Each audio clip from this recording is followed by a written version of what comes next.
तो वाकई में बहुत खूबसूरत बाड़ू। अरे पाप तो मुड़ी पे चढ़ के नाचा था। तू ऐसा गंदा लड़की के देवी बतावत रहला।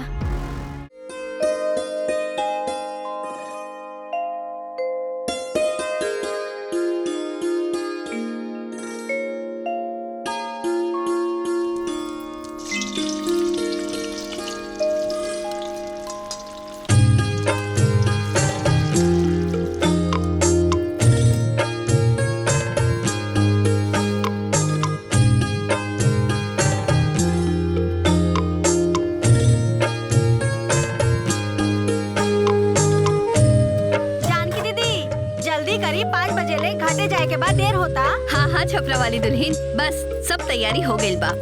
अरे लक्ष्मी कहाँ रह गई? माई, अरे लक्ष्मी तू तैयार पड़ो। छठ मैया की पूजा के दिन तो हम सबरे से तैयार रहे नी बनारस वाली चाची।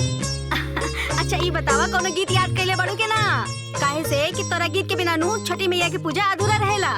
छठी मैया गीत के बोल से ना भक्त के भाव से खुश होली छपरा वाली चाची। बोलो छठी मैया की जय। चलो हो। हाँ, बढ़िया से बात बेटा। हो गई माई सब? हाँ चल चली माई। अरे जल्दी करा लोगिन, आ गई नी बाबूजी। अरग के टाइम निकल जा रहा बा।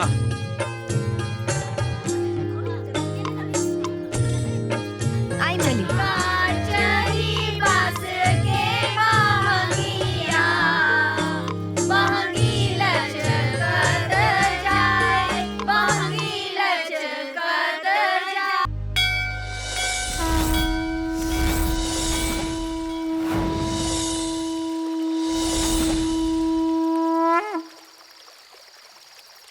हे छठी मैया, आप साक्षात हमके तो यकीन नहीं कि होत।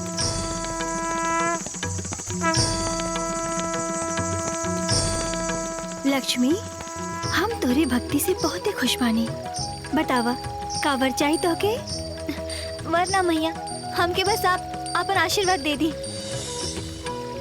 आपके आशीर्वाद हम सब पर हमेशा बनल रहे बस। अरे लक्ष्मी, ये तो का बड़बड़ा तारू हो? केकरा से बतियाओ तारू? अरे भाऊजी, सामने छठी मैया खड़ा बानी, हाथ जोड़ी हाथ। छठी मैया?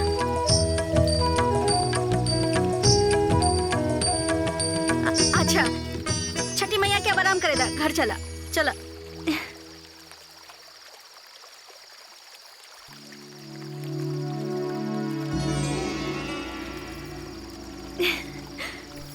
चला लक्ष्मी, चला चला। जय छठी मैया। अरे बिटिया, तहार नाम का है? लक्ष्मी। लक्ष्मी, आहा, बहुत अच्छा गावेलू। लागेला कि तोरा गला में साक्षात सरस्वती माता का वास हो। बस छठी मैया के आशीर्वाद बा। काहे ना। ए बेटा, हमारे गो म्यूजिकल ग्रुप हो, ता हम चाहता नहीं कि तू हमरे ग्रुप में आ जा। हम अपने कलाकारन के ना आगे बढ़े का बहुत मौका देला। हमरे यहाँ के कलाकार सब शोहरत दौलत पाकर बहुत आगे बढ़ गए बाड़न। तो हम तोरा के बिना स्टेज शो करा के बहुत आगे बढ़ाई। आपके बहुत बहुत धन्यवाद। पर हमके स्टेज प्रोग्राम करे में दिलचस्पी नहीं थी। हाँ, तो कोनो बात नहीं। जब कभी दिलचस्पी बन जाए तो हमारे ऑफिस में एक बार आ जाए, ठीक है ना? खुश रह।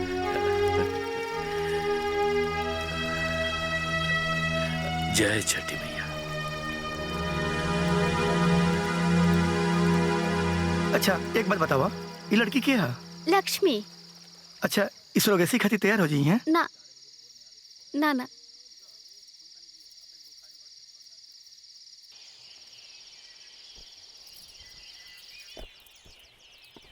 बाबूजी टिफिन। हाँ बेटी। बेटी तू गाना तो सचमुच बहुत बढ़िया गावेलू। काल घाटे पे तहार आवाज के बहुत तारीफ होत रहा। सचमुच तोहार कंठ में सरस्वती माई के वास बा। का करी बेटी, हमरे पास पैसा रहत तो तोहार छठी माई के गीत के एल्बम हम जरूर बनवा देती। सुनिए छपरा वाली चाची, रामदयाल चाचा अपने बेटी की एल्बम बनवाई है। अरे बनारस वाली दुल्हन, न 9 मन गेहूं होई और न राधा गौने जई है, तू देखत रहा। ठीक बा बेटी। संभाल के सुनी जी, राशन खत्म होके वाला बा, हो सके तो आजे भरवा दे। अभी तनख्वाह मिले में 2 दिन बाकी बा और तोहार राशन अभी से खत्म हो गई। ठीक बा, देखा तनी। संभाल के जी। हाँ बाबूजी। हाँ बेटी। चलो। आंटी में ना ढेला बा, बबुनी देखे जाइए मेला। ला बन गई एल्बम, देख ला। अरे बिना खाना खाइले कहाँ चल देला? अरे दीदी वो बीएड के फॉर्म निकला बना हुए भरे जाता नहीं है। दोपहर ले आज ही हम दोपहर ले लौटाए। तोरा जहाँ जाए के बाद जा, पहले खाना खा लो। माँ तू खाना लेके आओ। अरे देरी होता, हमरा जाए देना। चुपचाप बैठो, चलो लेट वेट ना होए। बैठो। का माँ जल्दी लेके आवा। और पढ़ाई कैसे चल रहा बा? बस अब फॉर्म भरब जाके, ओकरा बाद देखल जाए कि का होता। इला अच्छा तो करेली बनल बा, यही से भाई सब जल्दी में रहे। करेली से तो एकर बचपने से बैर बा।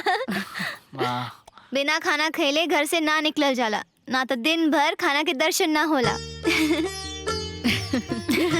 अच्छा दो वैसे एक बात बा, दीदी के हाथ लगते करेलो मीठ हो गई। तो माई तो पराठा बनावे लिया, रोटी के स्वाद आवेला। अच्छा बेटा, तोहार दुल्हन आई ना तो हमहू देखब कि हमके कितना 56 भोग खियावतिया। पानी पी लिहा। किसी आगे लो तो के माई की चिड़ा में बहुत मजा आवेला का? अब तो ऐसी बोलनी है। ला अपन काम मन लगा के करा। हेलो, हाँ सांझी को आ जाए। हाँ साहब, हम आपसे कुछ कहल चाहत बानी। कहा कि मुहूर्त निकालब तो कहा बा? वो मालिक पैसा खत्म हो गई बा, थोड़ा एडवांस चाहिए। रामदयाल, तोहारी हर बार के नाटक बा। ए महीना में तोहार तनख्वाह से ज्यादा एडवांस हो गई बा, अब कुछ ना मिली। तो मालिक थोड़ा तनख्वाह ही बढ़ा दी। इतना तनख्वाह में घर चलावल मुश्किल हो गई बा। और हमरा के तोहरा झेलल मुश्किल हो गई बा। हमरे पापा की वजह से तोहे झेल रहल बानी, ना अबले कबले मुक्ति पा गई होती। काम के न काज के, दुश्मन अनाज के। जा काम करा जा। हेलो,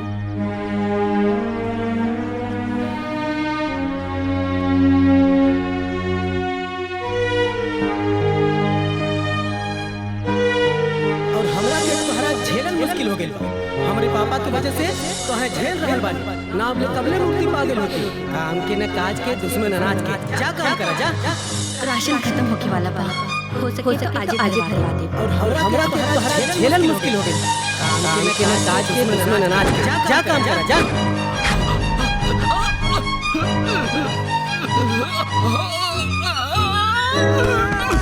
दिखाओ चाचा गिर गए। चलो चलो उठाओ, चलो चलो चलो उठाओ उठाओ, ले चलो चलो, चक्कर आ गया।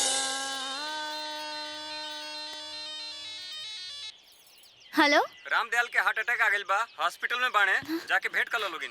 माई माई का भेल? चल हमरा साथे। अरे अरे बता तो।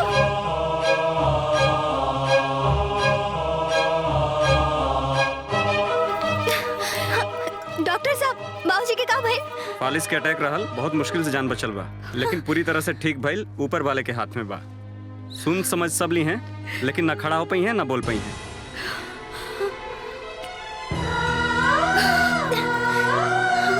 बाबूजी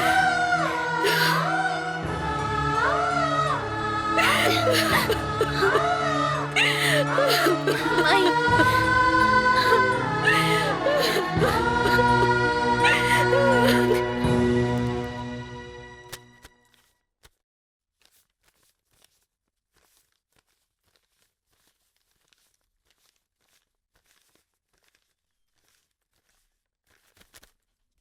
गिन ला।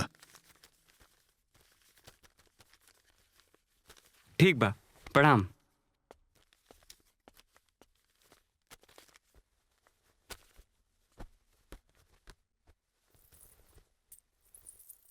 हई एकर हमके कितना मिली? देख के बताओ तनी।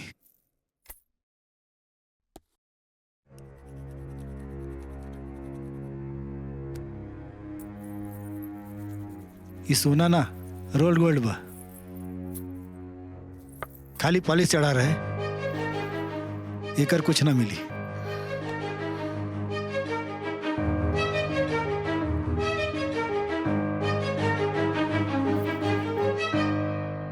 हे छठी मैया, आप तो हमरा भक्ति से प्रसन्न रहली ना, फिर हमरा बाबूजी के साथ ऐसे काहे भइल? लक्ष्मी, विधि के विधान कबहू ना बदलेला। हर प्राणी के आपन सुख दुख भोगही के पड़ेला। श्री राम जी भी भगवान रहले, फिर भी खुद के वनवास से ना बचा पौले। पुत्री, तो दुखी मत होखा, समय के साथ साथ सब कुछ सही हो जाए।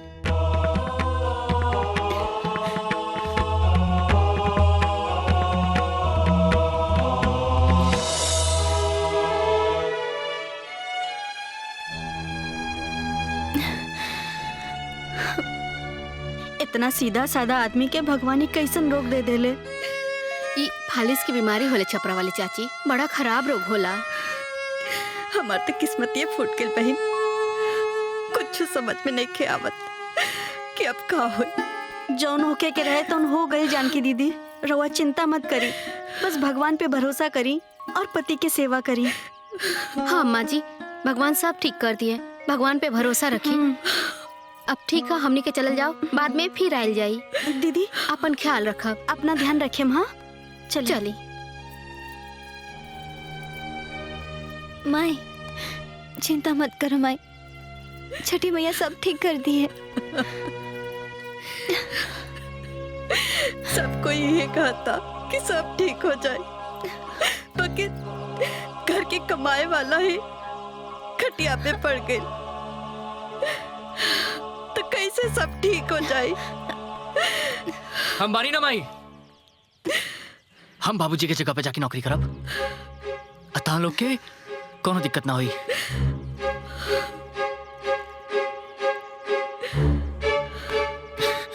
खबरदार, दोबारा ऐसा बोल रहा था थप्पड़ खाई बा।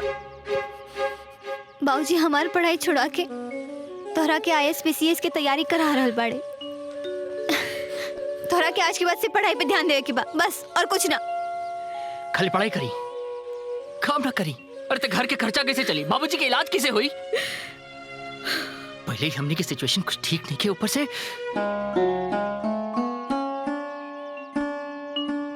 हम घर चलाए, हम काम करब, तू चिंता मत कर, तू बस अपन पढ़ाई पे ध्यान दे। तू काम करबू, हम घरे बैठल रही।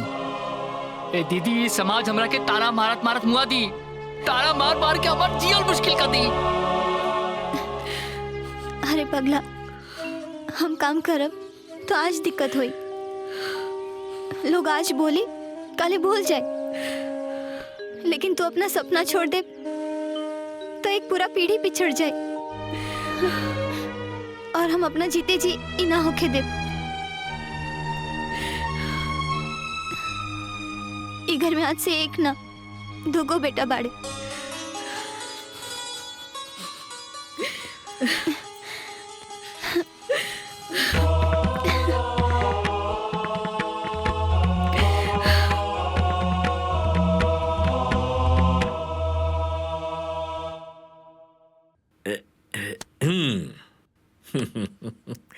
वेरी गुड लक्ष्मी, बुरा वक्त में ना बहुत अच्छा फैसला ले लो तू। ला, ये पर साइन कर दे, साइन कर दे। हाँ देखा, अब हमनी के बीच में एग्रीमेंट हो गई। जौन भी प्रोग्राम हम तोरा के दिलाई, उसे जौन भी पैसा तोके मिली, उनमें से हमनी का 50-50, मतलब आधा आधा। जी ठीक है, जैसे ही प्रोग्राम को नो आई हम तोरा के बुला ले। अब जा जा।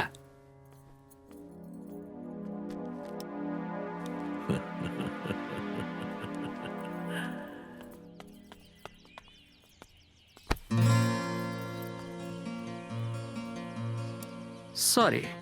ज्यादा स्मार्ट मत बना, तोरा जैसे लड़का के हम खूब पहचाने नहीं। पहले जान के लड़की के टक्कर मारे ले और सॉरी बोल के इम्प्रेशन मारा तारा। वो हेलो, हम तो से ना, तू हमसे टकराइलू है। अब जानबूझ के टकराइलू है या गलती से, हमके नहीं के पता। हाँ ठीक है। अरे लक्ष्मी, ये हमार बेटा बाड़े, काशी शहर में रह के पढ़ाई करे ले। ए बेटा, ये लक्ष्मी बाड़ी बहुत अच्छा भक्ति गीत गावेली। अच्छा। और आज से ना अपने ग्रुप खातिर गई हैं। अच्छा, नमस्ते। जा लक्ष्मी जा। हाँ, जा। हाँ, आओ बेटा, और बतावा का हाल चाल? बहुत बढ़िया। आए में काहे देरी हो गई? देखा, ये पैसा मिलल है, आधा ही तोहार और आधा हमार। देखा 50-50 के बाद भरला ना। एक काम करा, तू बाहर इंतजार करा, हम आवत है। प्रोग्राम बहुत बढ़िया भल। हाँ, तबीयत खुश हो गल। चला हम आवत है। सुना सेठ, लड़की के आवाज में तो जादू बा। हाँ, अगर ये भक्ति गीत के अलावा कमर्शियल मतलब चालू गीत में नाच गाना शुरू कर दी ना, तो स्टेज पे वो आग लागी कि नोट की बारिश भी ठंडा ना कर पाई। सेठ जी, लड़की बड़ी संस्कारी पिया, ये सब न करी। अरे बात कैला में का जाला। अरे नोट में इतना ताकत होला कि कार ही ना संस्कार भी बदल जाला। ठीक हो, हम कोशिश करब। हम इंतजार करम, बताई हमरा के, ठीक बा? जरूर बताई।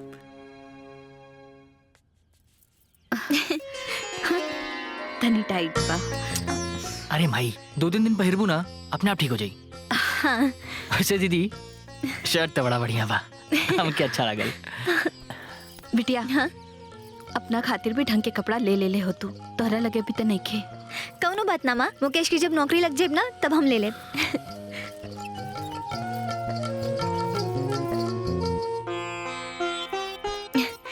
बाबूजी, रवा की लेटी लेटी तकलीफ होला ना, यही से हम रवा खातिर व्हीलचेयर लेके आए नहीं। अब आराम से घुमाई।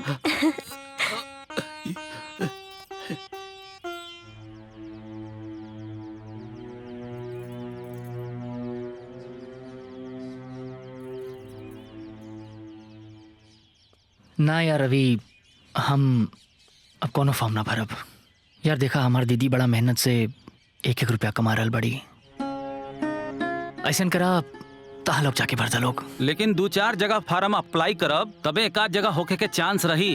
मुकेश, आजकल कंपटीशन पास करल टेढ़ा खीर बा।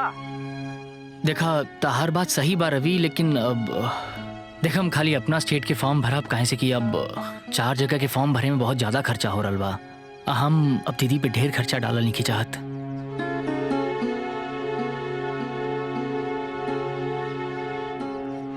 ठीक बा, जैसन तो हर मर्जी। ठीक बा।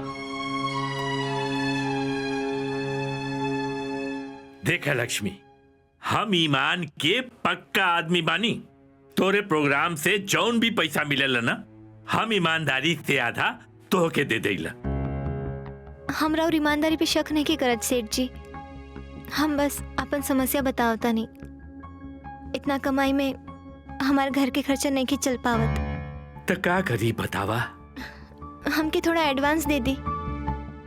बात हो कि हमार जेब, हमरे क्रेडिट कार्ड का बैलेंस और बैंक अकाउंट सब एकदम खाली बा। अगर हमरे लगे पैसा हो तो हम तोके मना करी, बतावा? तो हमके थोड़ा शो ज्यादा करवा दी। ये भक्ति गीत का शो आवेला कितना, और जितना भी आवेला हम तो ही के तो देला। लेकिन अगर हम लोग एक काम करी ना, तो हमनी के कमाई बहुत ज्यादा बढ़ सकेला। हाँ, वो का हो ना कि हमनी के जहाँ एक जगह जागरण का प्रोग्राम कर ले रही, वो सेठ जी तो से कमर्शियल गाना गवावे का जिद करत रहलन, हमसे एकर जिक्र भी कर ले रहलन। हाँ,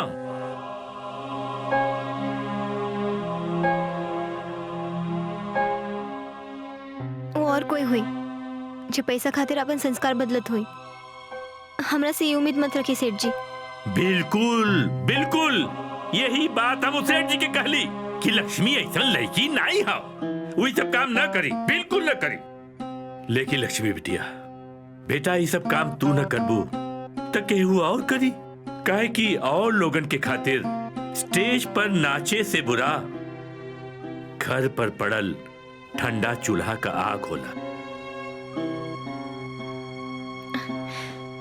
हमके थोड़ा वक्त दी सेठ जी, हम सोच के बताए। हाँ ठीक है, वक्त ला, बिल्कुल ला। जा जा जा जा, सोच ला सोच ला।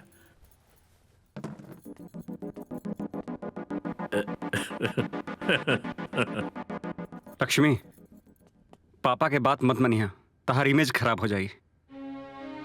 ये गांव में कितना इज्जत बा हमके मालूम बा। स्टेज पे नाच गाना तो के शोभा ना दी। पर नाच गाना में का दिक्कत बा? नाच गाना में कोनो प्रॉब्लम ना हा, के कहलस की प्रॉब्लम हा। लेकिन जगह जगह का बात होला लक्ष्मी, ये गांव के लोग तो के अच्छा ना समझी, और सच कहीं तो हमके भी अच्छा ना लगी। काहे? तो के अच्छा काहे ना लगी? पता ना, बस अच्छा ना लगी। हम पापा के समझा दे, वो तो के दोबारा ऐसा ऑफर कबो ना दी है, और तो के एडवांस भी मिल जाई।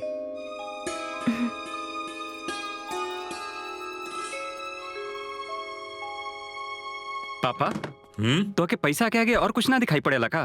अरे ऐसन काहे कहता रहा है? लक्ष्मी के स्टेज पे नाचे गावे के ऑफर काहे देला? अरे मैं बुराई कहा, ओके पैसा का जरूरत रहे, और बाकी हमनी की तई रोजी रोटी हो ना पापा। रोजी रोटी खातिर केहू के मजबूरी के फायदा ना उठावल जाला। पूरा जवार लक्ष्मी के भक्ति गायिका के रूप में जानेला। तू उनसे नाच गाना करवाई बा तो सब लोग तोहके बुरा भला कही। और हाँ, और गलती से पता चल गई कि तू उनके मजबूरी का फायदा उठौले बड़ा, तब तक बंटा धारे बुझा। यही का खतरा, जौन काम चल रहल बा उहो बंद हो जाई। ऐसा मत कह। और ऊपर से जौन लोग का गाली सुने के मिली सो अलग।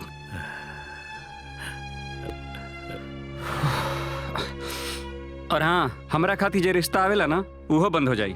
दहेज में एगो चवनियो ना मिली, और कोनो अकटेण बकटेण लड़की मिल गई तो दुनिया भर का एहसान जताई वो अलग। अरे बाप रे बाप, बुझाता ना? एकदम बुझा गल बेटा, एकदम बुझा गल। हम ही सब क्या करे जात रही? पूरा 10 लाख के नुकसान कैंसिल। लक्ष्मी के नाच गाना का प्रोग्राम कैंसिल। कैंसिल? अरे नाना, कैंसिल कैसे? तो लक्ष्मी की जरूरत पूरा कैसे हुई? तो ओकर का हिस्सा बढ़ाई बा? ना ना ना ना ना ना, हिस्सा विस्सा बिल्कुल ना बढ़ाई। हाँ एक काम करते, ओके कुछ एडवांस दे दे, और बाद में धीरे धीरे धीरे धीरे काट ले, ठीक है ना? हाँ हाँ पापा, हाँ ठीक बा। ये हमार लड़का होके हमरे थाली में।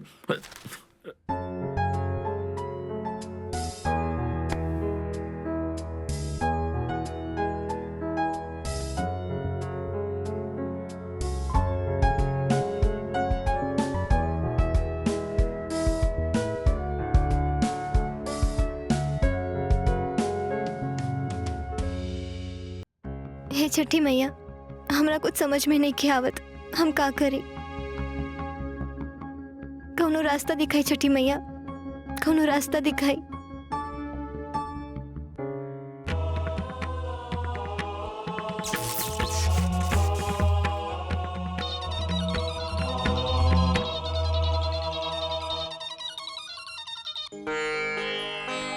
हाँ सेठ जी। लक्ष्मी बेटी, तोरा गैला के बाद ना हम बहुत सोचली। हाँ, फिर हमरा के समझ में आई कि नाचे गाए वाला आइडिया ना ठीक नहीं हुआ। हमें काम करत है, कहीं से 10,000 रुपया का इंतजाम करके हम तोरा का एडवांस दे देते, और बाद में हिसाब किताब होत रही। ठीक है ना बेटा? ठीक बा सेठ जी, जैसन रवा ठीक समझी। ठीक है बेटा, ठीक है, खुश रह। काशी, तू हमके बचा ले लो। हे छठी मैया।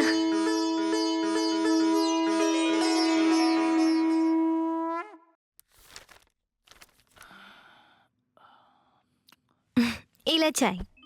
अरे तो सुतल नहीं को दीदी अभी ले? तोहरा सपना से हम सबके सपना जुड़ल बा, तो हमके नींद कैसे आई? पता बा दीदी, कभी कभी हमरा लागेला कि हम पिछला जन्म में ना जरूर कोनो पुण्य कैले हो कब।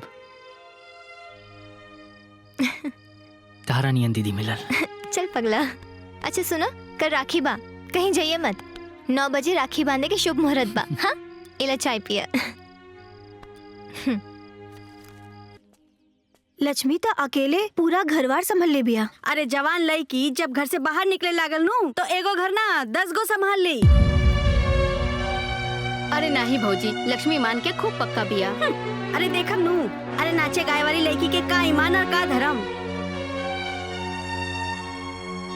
अरे तू तो घाट घाट के पानी पी ले बाड़ू। अरे चलो हो, जाता नहीं 10 गो काम बा।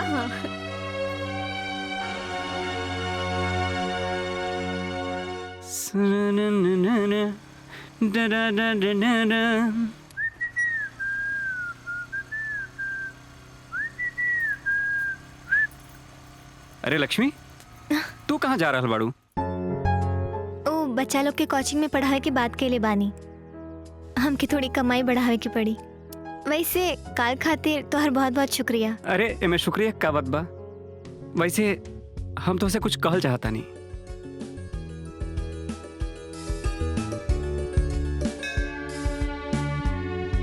लक्ष्मी, तू हमके बहुत पसंद बाड़ू। हम अपन पूरा जिंदगी तोहरा साथे बितावल चाहता नहीं। तू हाँ बोला तो हम पापा से रिश्ता के बात करी। हमरा पर बहुत जिम्मेदारी बकाशी। बाबूजी के फालिश की बीमारी हो गई बा, बिस्तर से हिल भी नहीं खी सकत, और छोट भाई के करियर बनावे में लागल बानी। पता ना कब सेट हुई। हम घर में कमाए वाला बस अकेला ही बानी। अभी हम कोनो दूसरा रिश्ता में नहीं बन सकत। लक्ष्मी, हमार वादा बा, हम हर हाल में, हर प्रॉब्लम में तोहर साथ दे। बस तू एक बार हाँ कर दा। ई ना हो पाए काशी। हम दो रास्ते में नहीं की बटे के चाहत। शादी के बाद अगर हम तोके तोरा हिस्से के प्यार ना दे पाईनी तो ऐसे बड़ा अन्याय कुछ ना हुई। और हम नहीं की चाहत कि हमार जीवन साथी हमरा वजह से तकलीफ में रहे। हम बर्दाश्त ना कर पाए। हम चलता नहीं। लक्ष्मी, हम तो हर इंतजार करब। ये इंतजार के कोनो सीमा नहीं के काशी। भूल जा हमके।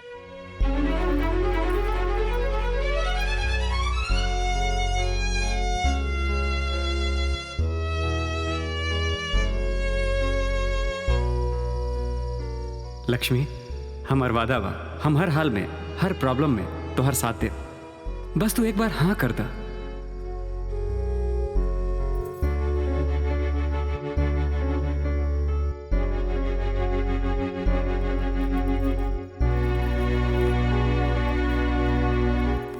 लक्ष्मी, लक्ष्मी बेटा, काहे उदास बाड़ो? तोहर तबीयत ठीक नहीं का? आज खाना भी ना खैलू? तबीयत ठीक बा माई, बस कुछ खाए के मन नहीं के करत, और कोनो बात नहीं के। ठीक बा।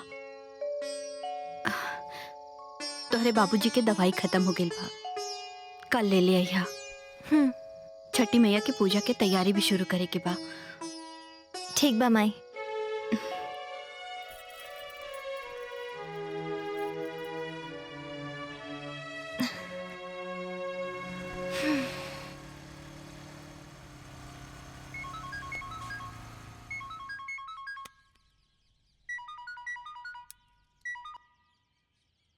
हेलो काशी।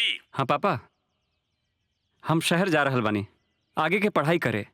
हमारे अकाउंट में पैसा डाल दिया। अरे बता के जाए कि चाहत रहला कि ऐसे उठला और चल रहला। अरे पापा, हम तो के कब बता के निकलनी है? हम तो हमेशा रास्ता से ही फोन करेनी। ठीक है, तू तो शुरुए से आज्ञाकारी बाड़े ना। एक काम कर, मन लगाकर पढ़ाई करे और पैसा की चिंता बिल्कुल मत करे। हाँ ठीक बा।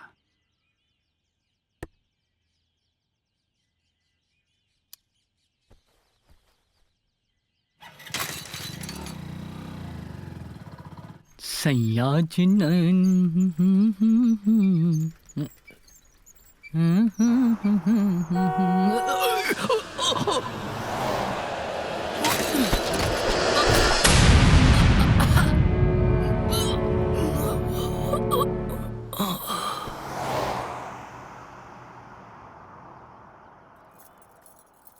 चाची, चाची चाची, मुकेश का एक्सीडेंट हो गई बा। जल्दी चले, हॉस्पिटल में बा।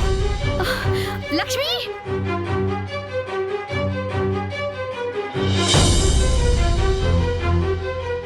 एकर सर में गहरा चोट लग गई बा, जेकरा वजह से कोमा में चल गई। अगर 2-3 दिन के अंदर ऑपरेशन ना भइल तो कुछ भी कहल मुश्किल बा। ऑपरेशन में कितना खर्चा लागे डॉक्टर? 10 लाख तक लग जाई।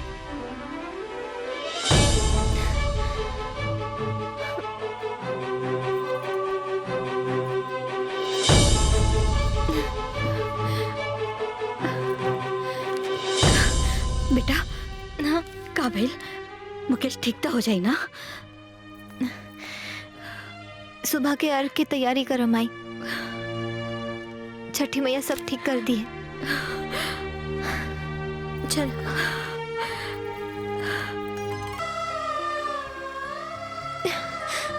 हे छठी मैया, विधि के विधान में सारा तकलीफ हमरे हिस्से में लिखल बाका।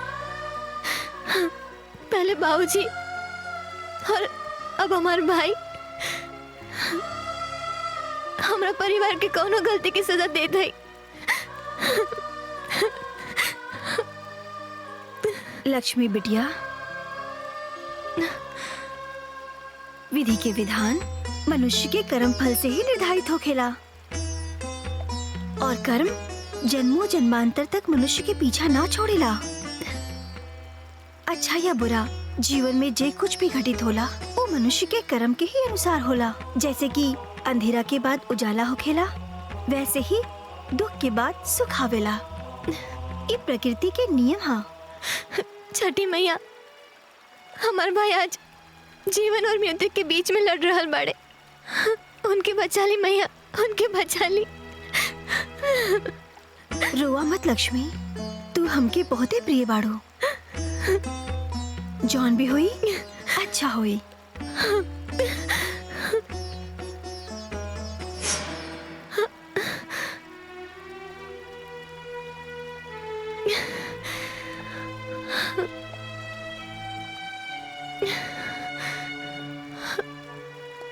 जय छठी मैया।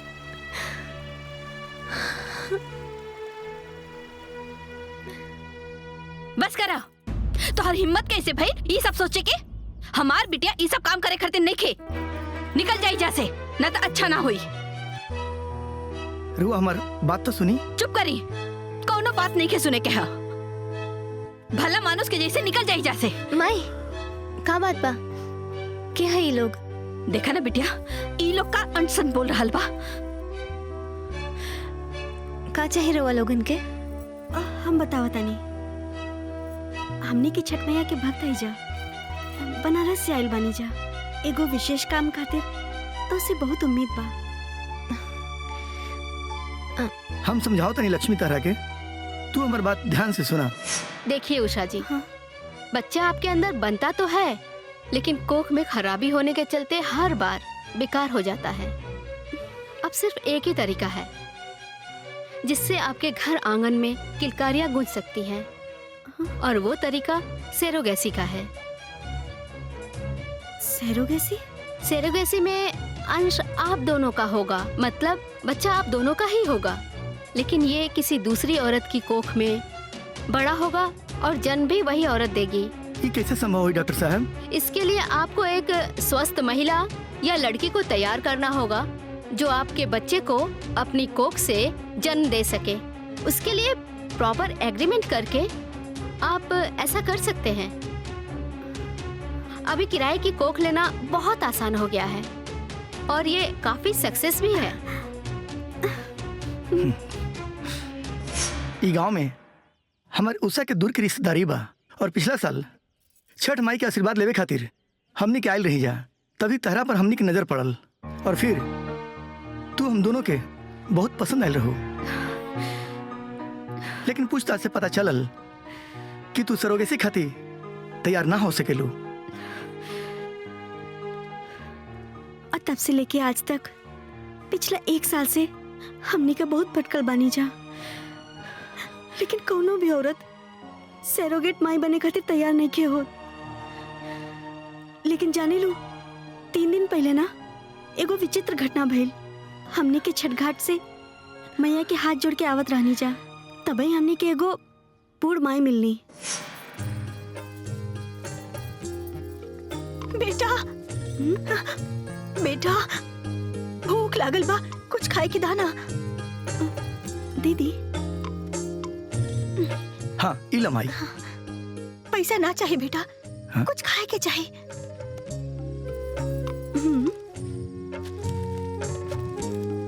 हाँ माई इला।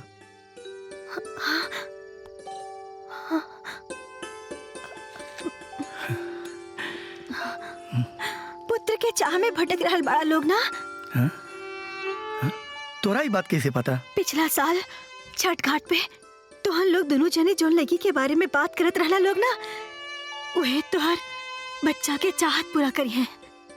अच्छा माई, ये सारा बात तारा कैसे मालूम बा? खुश रह लोग।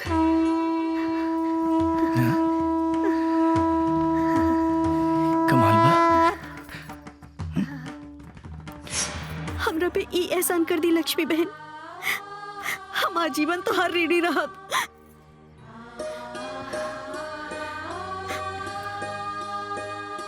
ई काम के तो कोनो कीमत ना हो सकेला, लेकिन फिर भी हमरा तरफ से ई 10 लाख के भेंट स्वीकार करा।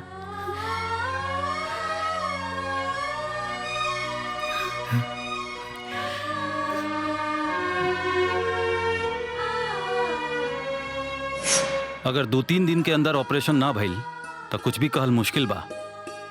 ऑपरेशन में कितना खर्चा लगे डॉक्टर? 10 लाख तक लग जाए।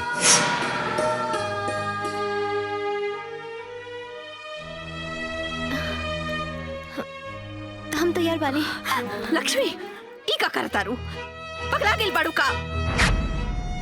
अरे छठ मैया के नाम पे केहू भी आ करके तोहरा के सच झूठ कहानी सुनाई और तू मान लेबू? अरे कम से कम अपना आगा पीछा के बारे में तो सोच। तू बिन ब्याहे माँ बन जेबू तो के करी तोहरा से ब्याह? हमार बिया मुकेश की जिंदगी से बढ़ के नहीं के माई। मतलब?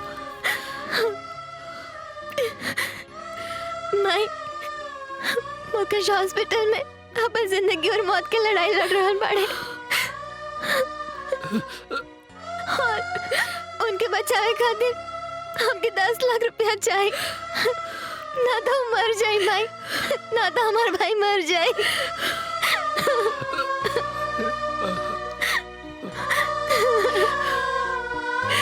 का कहता है बेटा? माई, यही से हमके 10 लाख रुपया चाहे कि चाहिए।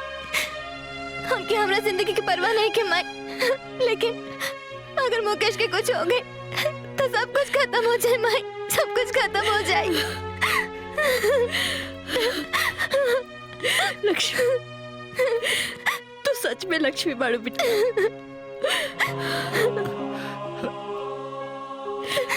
बात तोरे जैसे बिटिया सबके हो के थे।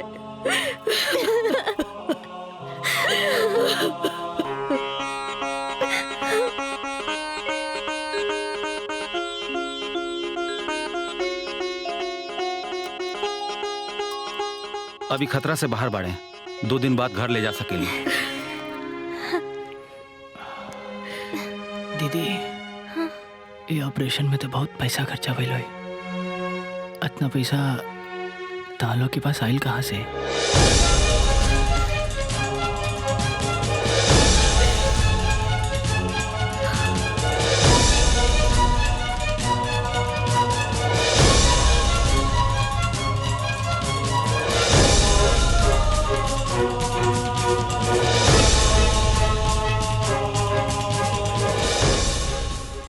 दीदी, ये ऑपरेशन में तो बहुत पैसा खर्चा भइल होई। इतना पैसा तालो के पास आइल कहाँ से?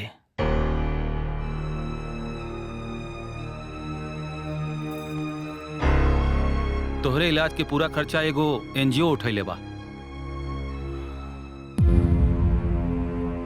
तोहार गंभीर स्थिति देख के हम ही लेटर लिखनी और पूरा 10 लाख रुपया लागल बा तोहरे ऑपरेशन में।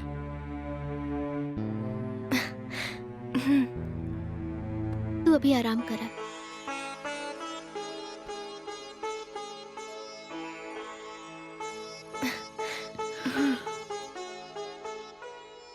आपके बहुत बहुत शुक्रिया डॉक्टर साहब, आप एंड मौके पर। कौनो बात ना बा लक्ष्मी, तोहरा खातिर झूठ बोले में हमरा के फक्र महसूस होता। काहे से कि तोहरा जैसन बहिन सबके नसीब में ना होली।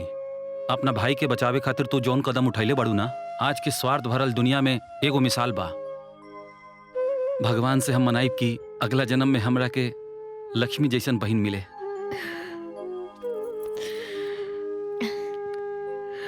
अच्छा डॉक्टर साहब, कोनो बात प्रणाम। नहीं के। चलो।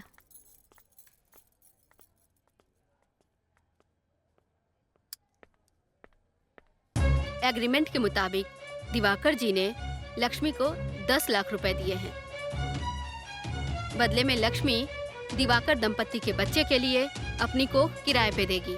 बच्चा पैदा होने के साथ लक्ष्मी को बिना शर्त दिवाकर दंपत्ति को उनका बच्चा सौंपना होगा। ऐसा इस एग्रीमेंट में लिखा हुआ है।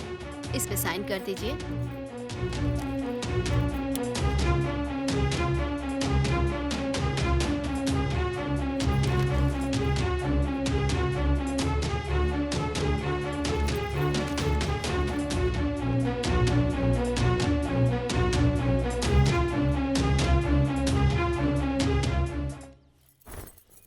अरे सुनो था छपरा वाली भौजी, वो लक्ष्मीनिया 10 लाख रुपया इकट्ठा कर ले बिया। लागत है ना इनकर घरवा में नोट के पेड़ लागल बा। हाँ हो बनारस वाली दुल्हन। अरे वो तो 10 लाख के ऐसन बतियावत है जैसे 10,000 होखे। लागत है ना लक्ष्मीनिया कोनो बहुत बड़ा हाथ मर ले बिया। हाँ उहे तो सोची कि आखिर इतना रुपया उनके घरे आयल कहाँ से। छोड़ी जाए दी, हमनी के का जी जैसन बोई वैसने काटी। ठीक ना? ठीक है चलो कहत ज्यादा हूँ। हम हाँ, चलते चला। हैं। हाँ ठीक है। अरे ओकनी के पैसा से हमरा का काम भाव।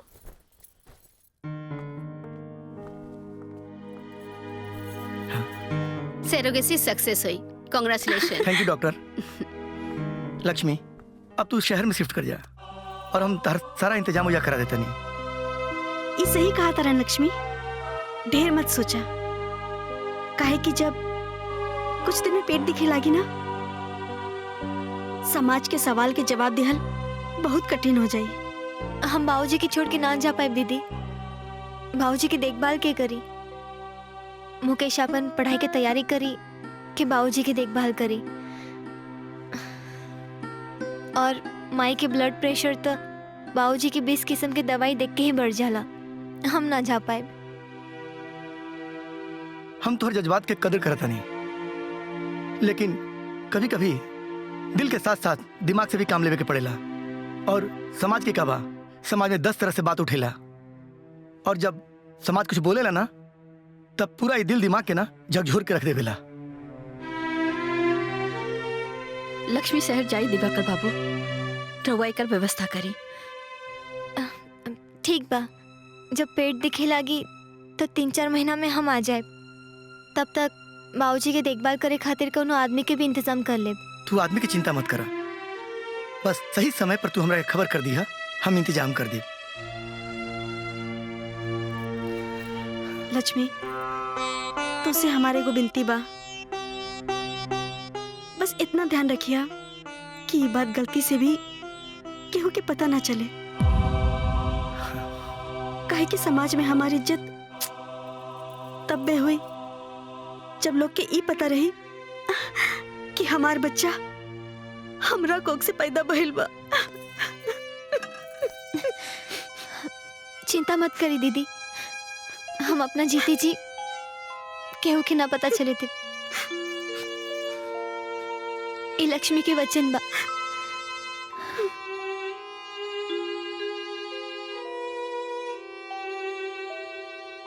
जानकी जी, हमरा नजर में एगो बहुत बढ़िया लड़का बा।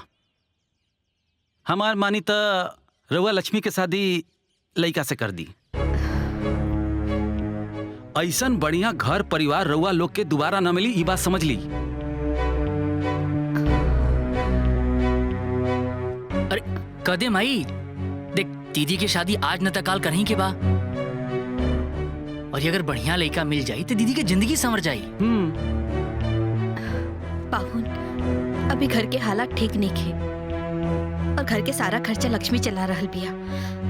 यही से अगला साल सोचब। ये तू का बोलते रे माई? तू इतना स्वार्थी हो गई बड़े, खाली अपना बारे में सोचता रही, दीदी के बारे में ना। अरे तू का चाहता रही कि दीदी यही से पैदा भइल बड़ी कि जिंदगी भर हमनी के सेवा करस। मुकेश,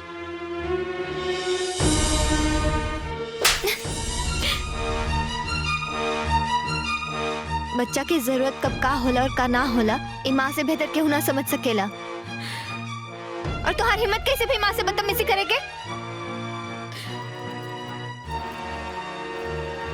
फूफा, जब तक ये पगला अपना पैरों पर खड़ा ना हो जाए, कुछ बन ना जाए और ये घर और माई बाबूजी के संभाले वाली भाभी ना आ जाए, तब तक हम बिया ना करब। चाहे हम कुंवारी रह जाए चली, लेकिन हम बिया ना करब।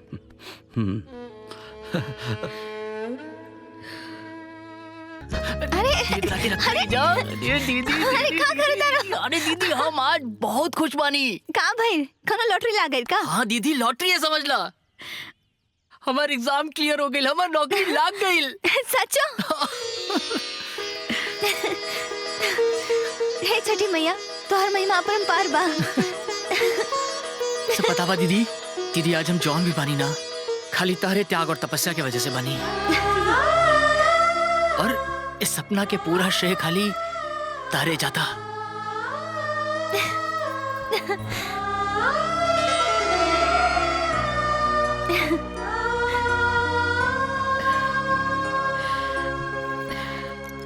ओ बनारस वाली चाची, हाँ?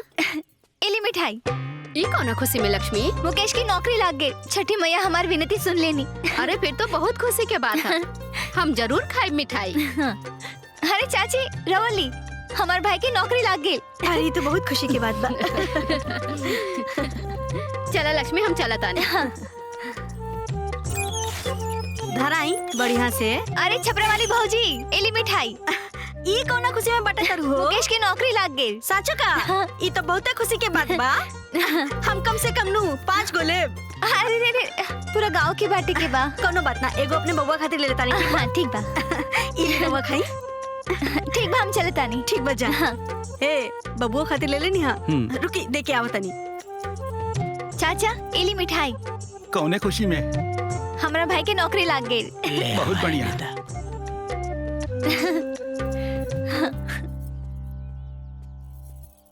हेलो जानकी जी। प्रणाम पाहुन। प्रणाम प्रणाम। का हाल चल बा? बढ़िया बा। जी जी। ऐसन बा कि मुकेश के लिए एगो बहुत अच्छा रिश्ता आइल हो नजर में। लड़की के बाप जो बानू वो एक ठो बहुत बड़का अधिकारी बा। अगर रहुआ लोग कहीं तो हम लेके आ जाई। हाँ आ जाती तो अच्छा रहत। आखिर लक्ष्मी भी तो यह चाहतिया।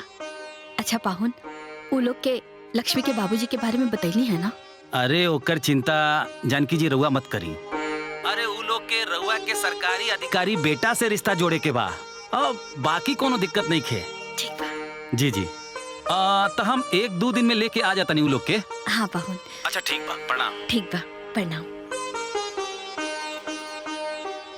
केकर फोन रहे? तोहरे फुफ्फा जी के फोन रहे। लड़की वाला तुहे देखे आवल चाहता। अरे माई देख, अब हमारी नौकरी भी लाग गई बा। काहे ने दीदी की शादी पहले करा दिया है। अच्छा तो भाई साहब की नौकरी लाग गई बा, तो बहन के भगावे के चाहता रे? ये भाई बहन के प्यार। हाँ कान खोल के सुन ल, जब तक तोहार बियाह ना होई तब तक हम बियाह ना करब। अरे लेकिन लोग का कही कि बड़ बहन के घर में होते हम शादी करल बानी। मुकेश पहले तो ये घर में लक्ष्मी लेके आवा, और जब वो लक्ष्मी माई बाबूजी के ख्याल रखे लगी तभी लक्ष्मी यहाँ से जाई है। और रही बात लोग के, तो लोगन की चिंता ना हम पहले के लिए रही ना आगे करब। वैसे माई इनका से जीतल एकदम असंभव बा। तो जब जाना तारा तो काहे जीत करो तारा? आगे की तैयारी करो, का पता बात बन जाओ। लड़की बहुत सुंदर बिया, पढ़ल लिखल भी बिया। ए मुकेश बेटा, तू एगो काम करा, फोटो देख ला। अगर तोहरा लड़की पसंद आवे ना तो बाद में जाके मिलियो लिया। ए लाई फोटो लाई ता।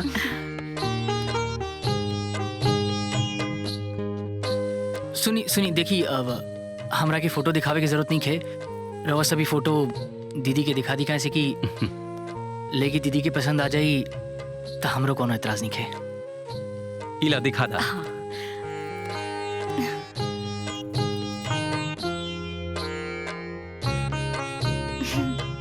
देखा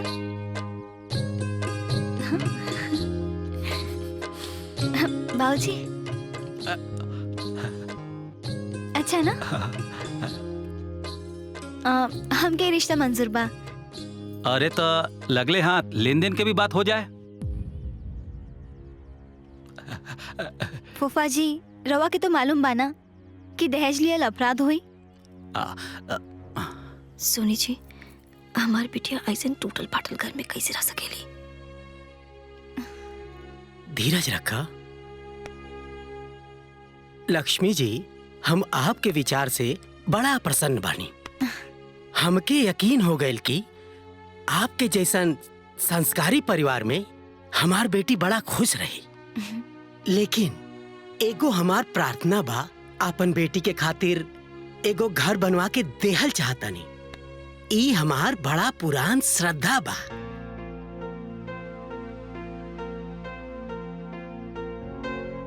प्लीज ना करें। जबले शादी होई तबले घर बन के तैयार हो जाई और शादी के साथ साथ गृह प्रवेश भी हो जाई।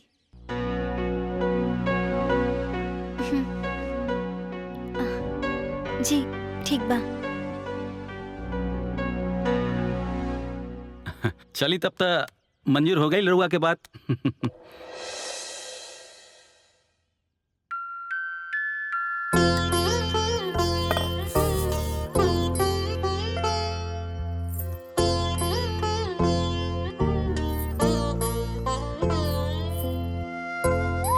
खुश रहा।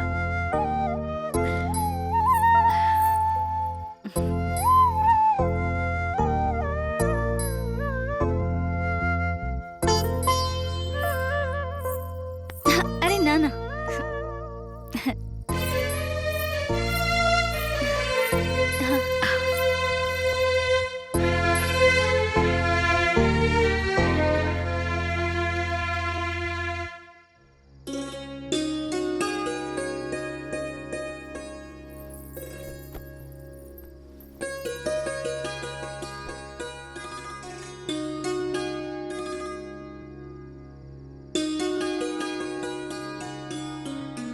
तो वाकई में बहुत खूबसूरत बाड़ू।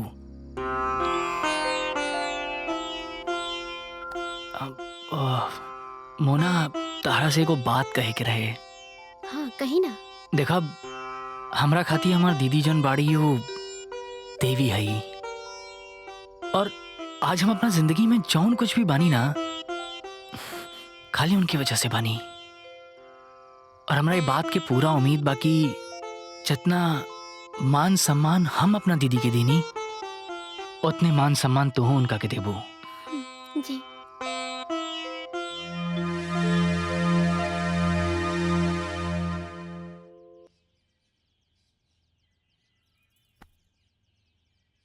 हेलो, प्रणाम माँ। खुश रहा बेटा। तारा पता बा, ये मुकेश तो हमार कोनो बातें नहीं सुनत। इनका पता सिर्फ उनकर दीदी के ही अधिकार बा। उनकरे हमें हाँ मिलावत रहले जब देखा तब। हम वही बात के नोट केले रहनी बेटी। दामाद जी पर सिर्फ तोहरे बस होके के चाहिए, ना तो तोहार कोनो महत्व ना रही। तू चिंता मत कर माँ, तू देख ली है एक दिन ऐसा भी आई जब मुकेश सिर्फ हमार हाँ में हाँ मिलई है अपन दीदी के ना, और ये हम बहुत जल्दी करके रहब। ये तू देख ली है। अच्छा माई, हम तारा से बाद में बात करता नहीं, ठीक बा? ठीक बा।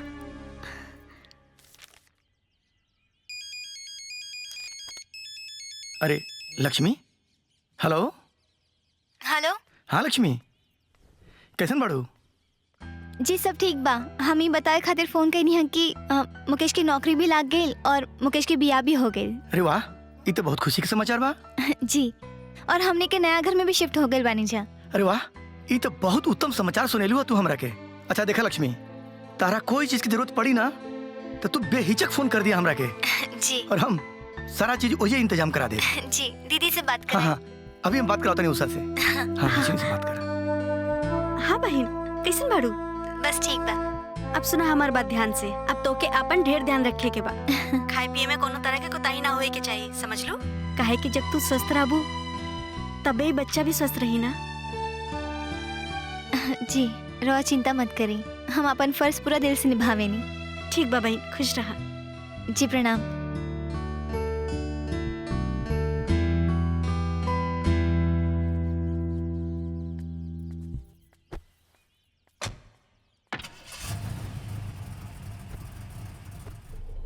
चले गए?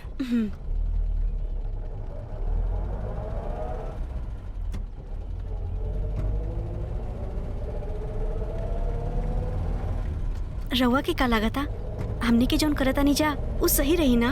बिल्कुल उषा, अब 9 महीना बाद हमने के अपन घर आवल जाई और साथ में हमने के अपन बच्चा हुई जी। और माता रानी के आशीर्वाद रहल ना तो कोई के तनिक भी पता ना चली कि हमने के बच्चा ना है। जय छठ मैया।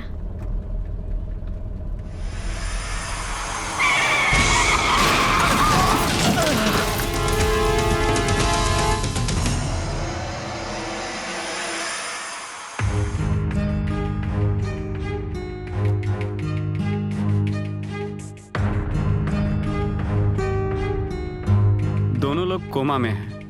होश में आएंगे कि नहीं आएंगे पता नहीं।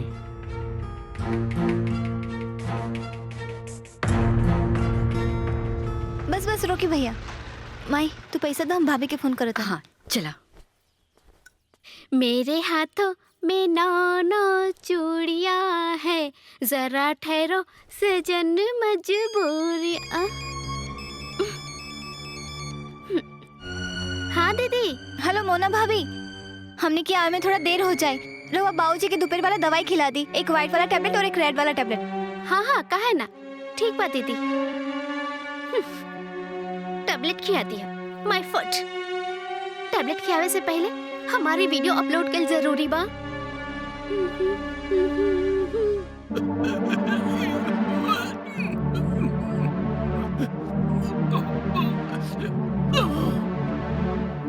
बहुत ज्यादा समय लग। बाबूजी, बाबूजी लगा तो बाबूजी दवा लेके जल्दी लेके आओ। हम लेके आओ थे।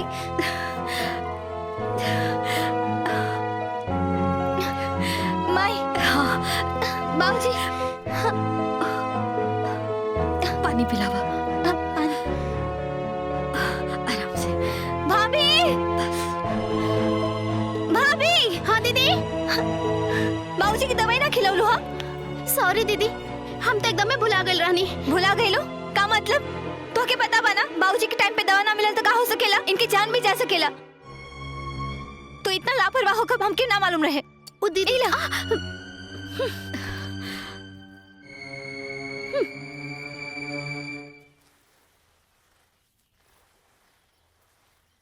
माई बाबूजी गिर गइलन। क्या हुआ? माई दीदी अरे जल्दी आवा, बाबूजी गिर गइलन। दीदी माई जल्दी आई। बाबूजी अरे बाबूजी, बाबूजी कैसे गिर गई? माई उठा उठा। लक्ष्मी आराम से। बाबूजी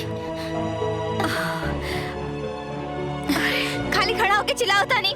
बाबूजी को उठा ना सकत रहलो का? फॉर्मेलिटी निभाओ तानी ना। हम एजा अपाइज लोगन के सेवा करे खातिर नहीं आइल बानी। और हाँ, ये घर में नौकर नहीं की, जेकर बाप उहे संभाले। मोना ना मुकेश। भाभी नादान बाड़ी, इनके प्यार से समझाए के पड़ी।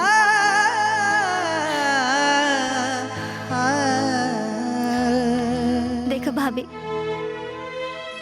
हमने के बहुत गरीब रहनी। बचपन से लेके आज तक हमने की बहुत मेहनत कही नहीं जा।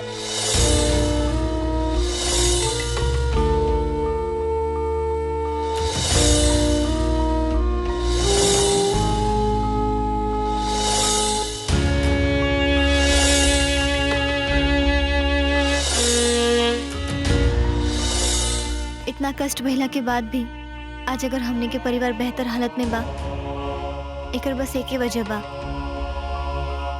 हमने के अटूट प्यार और विश्वास। हम तोहरा से भी यही उम्मीद करेनी भाभी।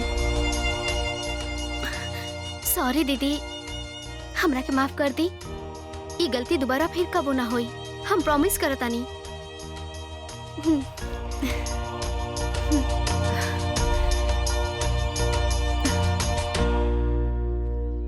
बहुत अच्छा पकड़ बनौले बाड़ू लक्ष्मी। तहरा वजह से मुकेश आज हमरा पे हाथ उठावले। याद रखब, ये बात हम कबो ना भुलाइब। हमके तो बस एगो मौका के इंतजार बा, फिर हम तहके बताइब कि हम का चीज हैं। बतावा, जब पड़ोस में रहत रहनी तब 10 बार आवाजाही करत रहनी, अब एक बार मिले खातिर 10 बार सोचे के पड़ेला। का कहे बनारस वाली चाची, आजकल तो ये सब जीवन में लागले रहेला। तनी दुल्हनिया के बुलाई ना माँ जी, मुँह दिखाई हो जाए। हाँ हाँ कहे ना। दुल्हन, ए दुल्हन, बहरे आवा। हाँ माँ जी। देखा तोहसे मिले के आइल बा।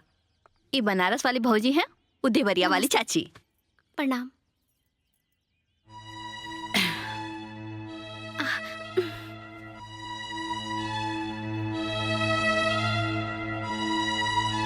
जाए तो ना माई, आजकल ये सब के मानेला।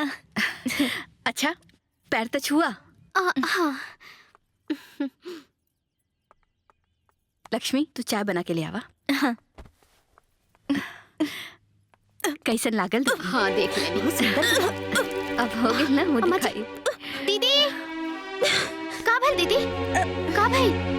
राव तबीयत तो ठीक बा ना? हाँ सब ठीक बा।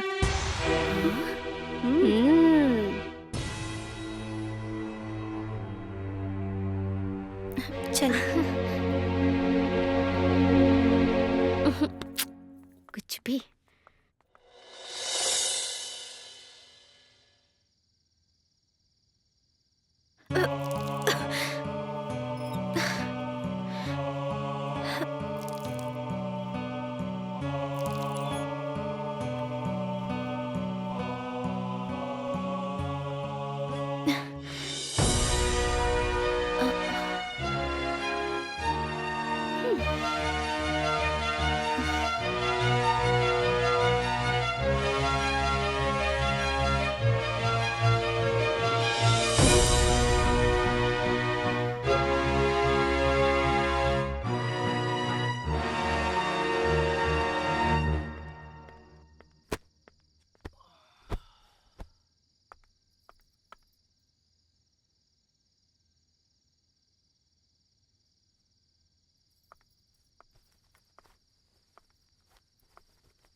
एगो बात बोले के बा। हाँ बोला। वो शायद लक्ष्मी दीदी पेट से बाड़ी।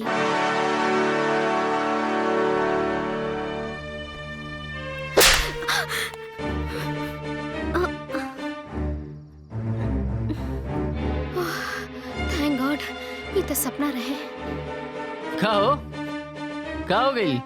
ना कुछ ना। अब रउआ फ्रेश होली, खाना लग गई बा। ठीक बा। माई हमरा लागता कि मोना भाभी के हम पे शक हो गइल बा कि हम पेट से हई। बेटी तू एक काम करा, तू शहर चल जा। कुछ दिन में तो हर पेट भी दिखे लगी और लोग के शक यकीन में बदल जाए।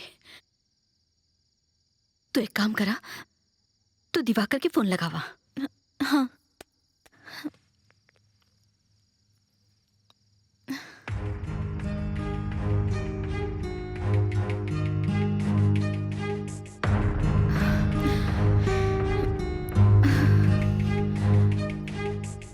माई स्विच ऑफ आ बता। अब का हुई? हमके तो चिंता हो रहा बा। माई उनके एग्रीमेंट है, शायद उन्हें उनकर पता हो या दूसर कोनो नंबर।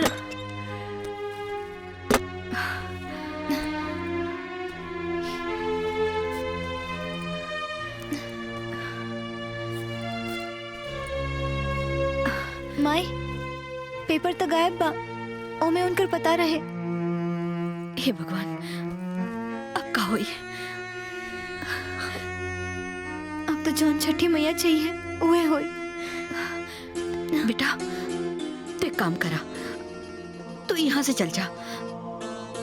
हम तेरे पप्पा जी के फोन लगावत हैं। ई का कहा दारू माई? कुआ से निकल के तू हमके खाई में कूद के कहा तारू। हम कहीं भी जाए पेट तो दिखबे करी ना, और सवाल तो उठबे ही करी। अब जौन होए माई सब देखल जाए। छठी मैया बेड़ा पार लगई है। दीदी का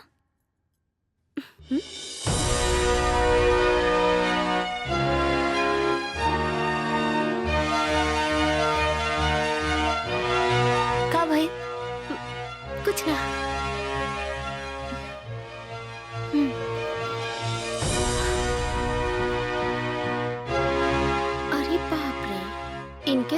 आपके दाढ़ी में तिनका वाला हाल बा। जरूर कुछ गड़बड़ बा। दाल में काला साफ साफ दिखाई देता।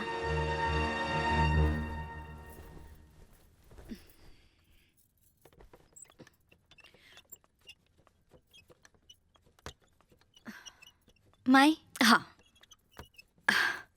आराम से आओ। और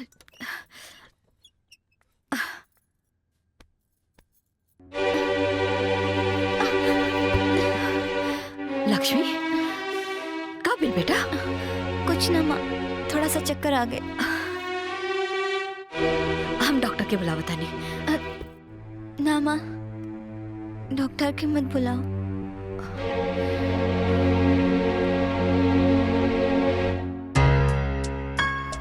हमके तो इनकर चाल चलन पे बहुत पहले से ही शक रहल। आज सबूत के साथे सबके सामने लावे के पड़ी।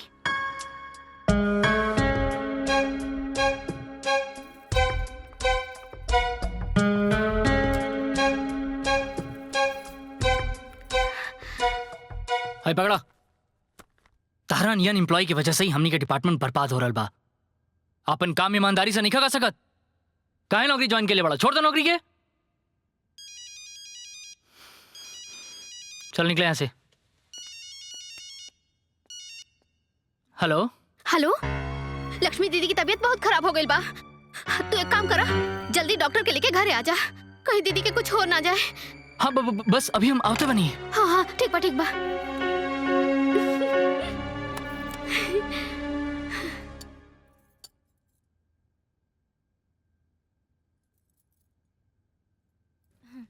कहाँ हो गई दीदी? डॉक्टर साहब देखिए इनका की कहाँ हो गई बा। मुकेश, हम ठीक बानी, बस मामूली सा चक्कर रहे। डॉक्टर साहब की कोनो जरूरत नहीं खे। हाँ, डॉक्टर की कोनो जरूरत नहीं खे।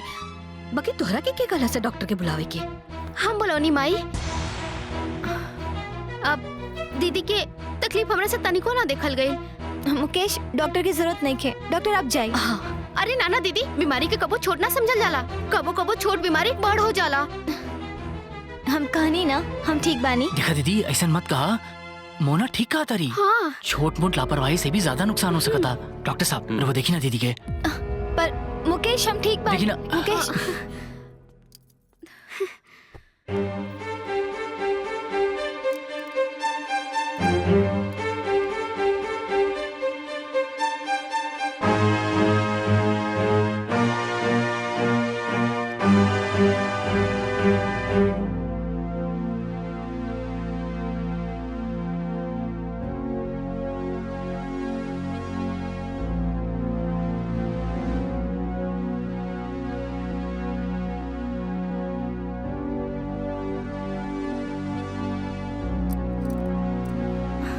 का भेल डॉक्टर?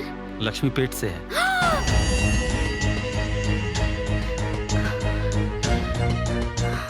डॉक्टर तू क्या बोला तेरे? तोरा मालूम बा? हाँ मुकेश, हम जो कह रहे हैं वो सही है। ये गलत हो ही नहीं सकता है। दीदी दीदी तू बोल दे, कुछ झूठ बा। बोल दे दीदी।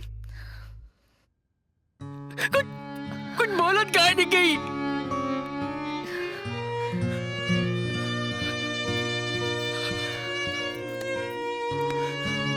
देख देख, तू हमरा के बताओ, हम तो शादी करवाई बोले कैसे? मैं कुछ बोलत काहे नहीं गई? माही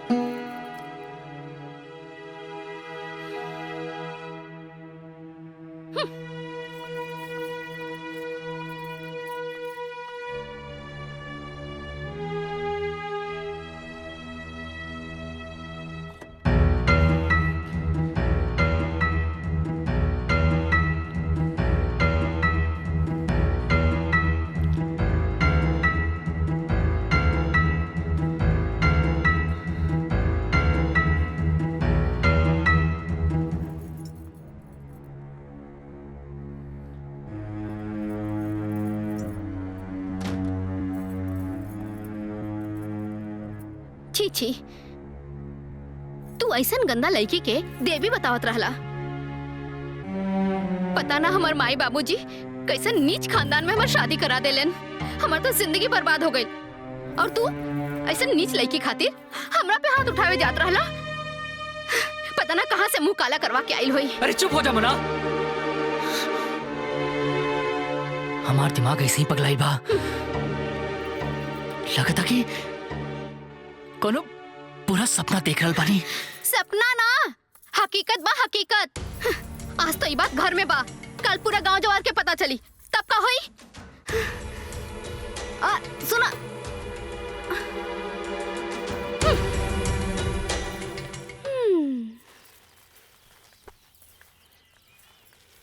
कहो। अरे पूनम, काल लक्ष्मी के घरे आयल रहलू और हमरे घरे नहीं खेलू। अरे उ लड़का के स्कूल से ले आवे के रहे ना, यही से ना पाऊनी। अब तो आ गई नहीं ना, अब खाली बतिएबे करबो कि चाहे पानी देबो। अरे मोना दुल्हन। हाँ जी चाची, यहाँ आवा। कैसन बाड़ू भाऊजी? ठीक बाड़ी। अरे काल डॉक्टर साहब आयल रहे ना, लक्ष्मी बिटिया की तबीयत खराब बा का? अरे ना ना भाऊजी, उनकर तबीयत ना, उनकर चरित्र खराब बा। बाप रे बाप रे, हम किते लगा था पेट से बड़ी। पता ना केकर पाप हुई।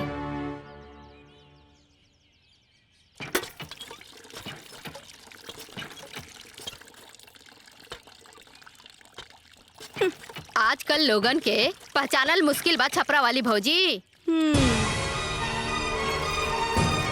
अच्छाई के मुखौटा के पीछे न जाने कितना कुकर्म छिपल बा। अरे घोर कलयुग आ गइल बा बनास वाली दुल्हन। अरे पाप तो मुड़ी पे चढ़ के नाचता। अरे अयासी के चक्कर में ये लोग कुछ भी कर सकेले। छोड़ा। तहार संस्कारी लक्ष्मी महाकुग संस्कारी निकलल। क्या बात करता रहा? सही कहा तानी, पेट से बिया, पेट से। का? पेट से बिया? हाँ, जब हम गांव में घूमत रहनी तब हमरा के पता चलल कि ओकरे पेट में बच्चा बा। पूरा गांव वाला ताना मार रहल बाड़े और तू कहत रहला कि संस्कारी बाई ना नाची, ऊ ना नाची। हैं? यह संस्कारी लड़की रहे? बात करता नहीं।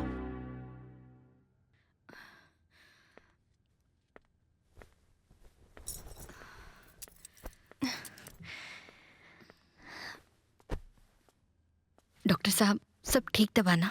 जी बिल्कुल, बच्चा सही है और उसका ग्रोथ भी अच्छा है।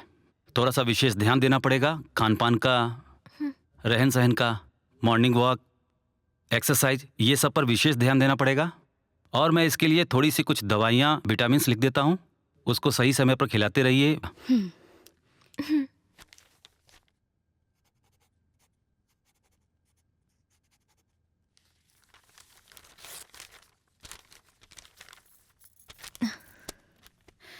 चलो। जी प्रणाम।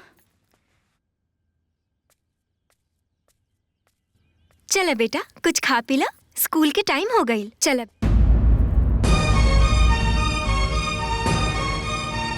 छी छी छी छी छी, इस सवेरे सवेरे कौन कुलच्छनी के मुंह दिखा देले भगवान। पता ना आज हमारा पूरा दिन कैसे कटे। बरनी मारो कहाँ से आ जाले। ए बनी, चल यहाँ से पापी लोगन के सामने ना रहे के। चल भीतरी चल, न जाने कहाँ से आ जाले। हट, चल रे।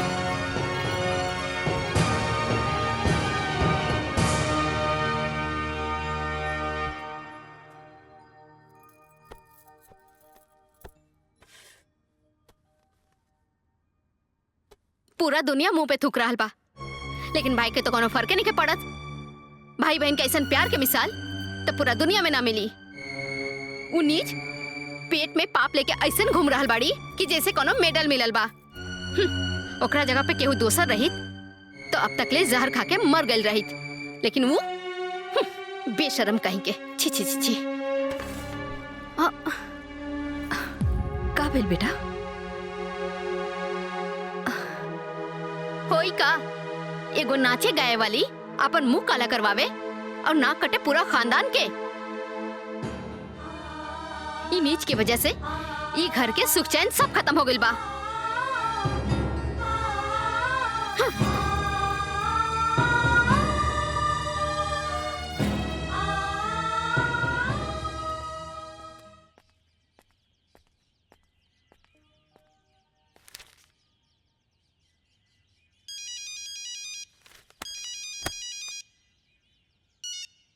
बाबूजी प्रणाम। खुश रहा बेटा मुकेश, का हाल बा?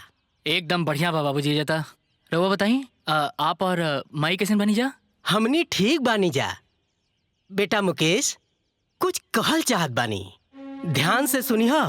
हाँ बोली ना। बेटा, इज्जत बनावे में जिंदगी गुजर जाला और बिगाड़े में 2 मिनट भी ना लगेला। हमार बात पे गौर कर, अपन घर पर ध्यान दो।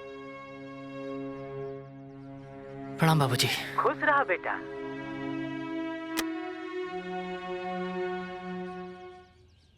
अब हमरा से बर्दाश्त नहीं होत। तू अपना आपके काहे सजा दे रहल बाड़ू? हम तो कबो सपना में भी ना सोच ले रहनी कि तोहरा त्याग के ई सिला मिली तोहरा के। हम चाहता नहीं सबके सब कुछ बतावे। माई, हम अपना आपके सजा नहीं खे देते।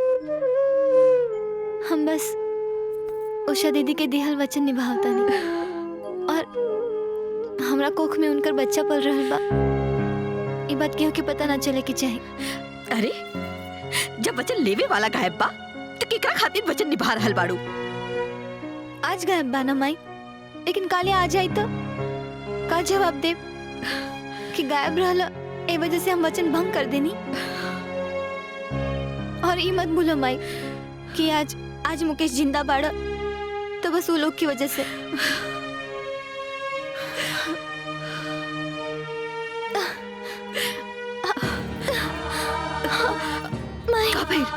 माई पेट में दर्द होता। अरे माई, लागता लड़का होके के समय आ गई। तू धीरज रखा, हम मुकेश के बुला के लेके आवत आनी। तू धीरज रखा।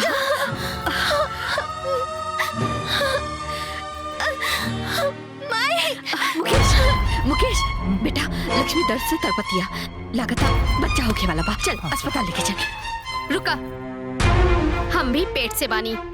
अगर तू नीच के शक्ल देखबा तो हमार और हमार बच्चा के कबो शक्ल ना देख सकबा। ए दुल्हन, ऐसा जुल्म मत करा बेटा। हमार बिटिया मर जाए बेटा, चाहे दा।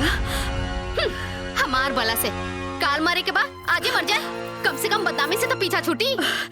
मुकेश चल ना बाबू।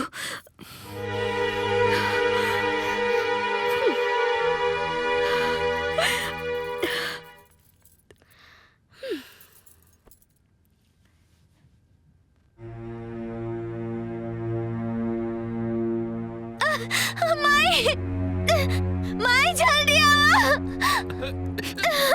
बेटा तनी हमार मदद कर दा, हमार बिटिया बहुत तकलीफ। अरे हमके तो पहले से ही लेट होता, जाए रहुआ के और के देख ली। माई हमार जान निकल जाए माई। भैया तनी हमार मदद कर दा। अरे चाची सुना दा, अरे तनी सा मदद कर दा।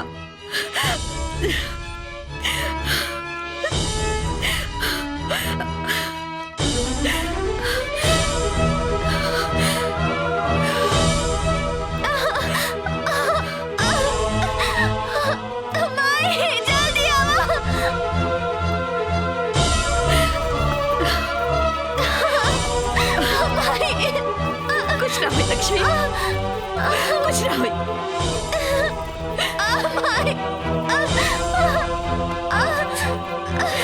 सब ठीक हो जाए बेटा, सब ठीक हो जाए। छठी मैया,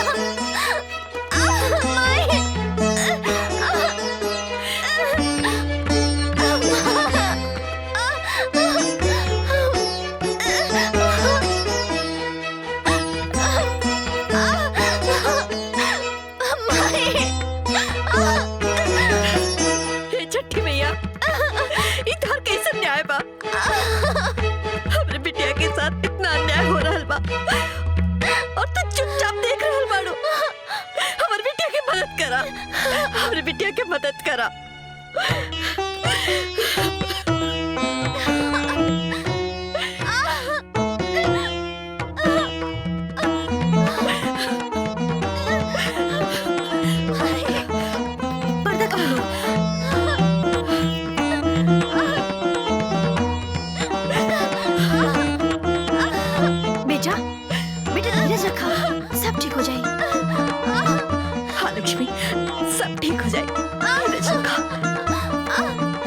जाए बेटा, धीरे से कमला।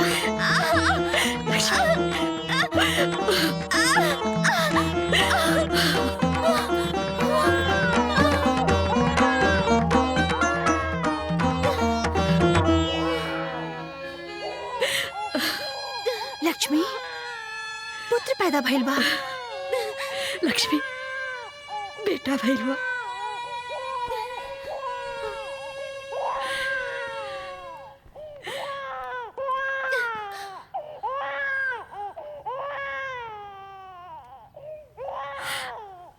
इला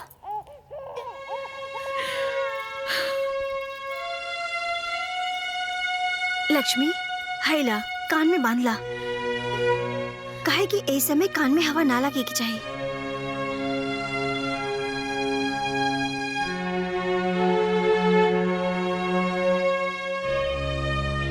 हम राव एहसान जिंदगी भर ना भुला पाए।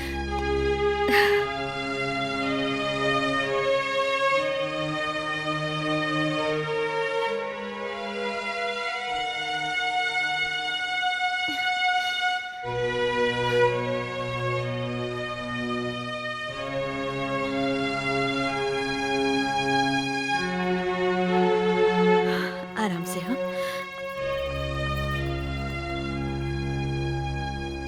कान खोल के सुन ली। ये उल्टा पापी ये घर में तना रही। दुल्हन, ऐसे मत कहा। ऐसे हालत में लक्ष्मी कहाँ जाए?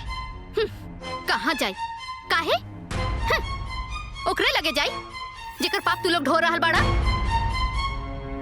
मोना ठीक कहा तारी। इस शरीफ लोगन के गांव घर बा, ऐसा लोगन से पता ना का असर पड़ी। ए, चुप करी रहुआ। जानकी बहन, फोड़ द बिटिया के मुंह, नहीं तो छटा जेबू समाज से। सही बात बा।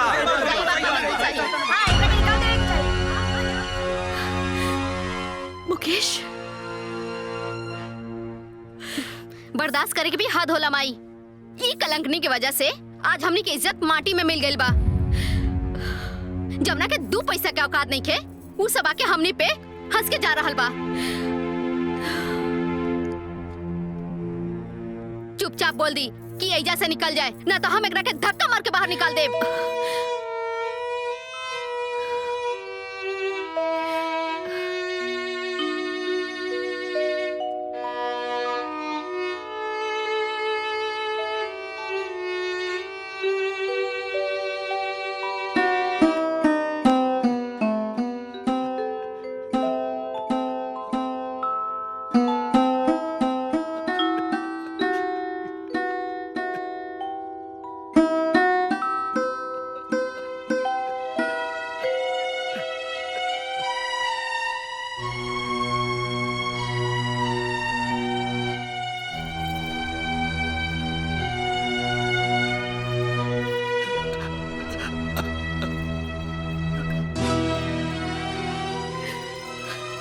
लक्ष्मी बेटा, तो अकेले ना छिपो, हम तुम्हारे साथ चलब। हाँ हाँ, तू हो जा। ई घर में तार कोनो काम नहीं खे, जा।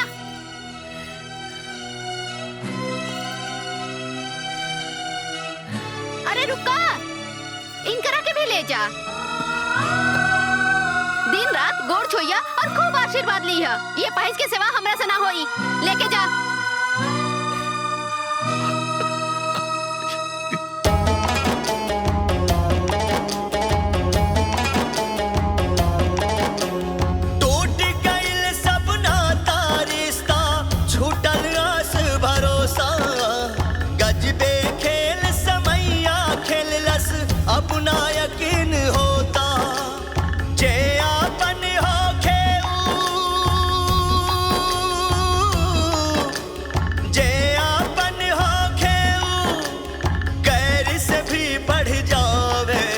समैया रे गजबे रंग दिखावे। अब आज से ये पूरा जमीन जायदाद हमार भई और ये घर के मालकिन सिर्फ हम बानी।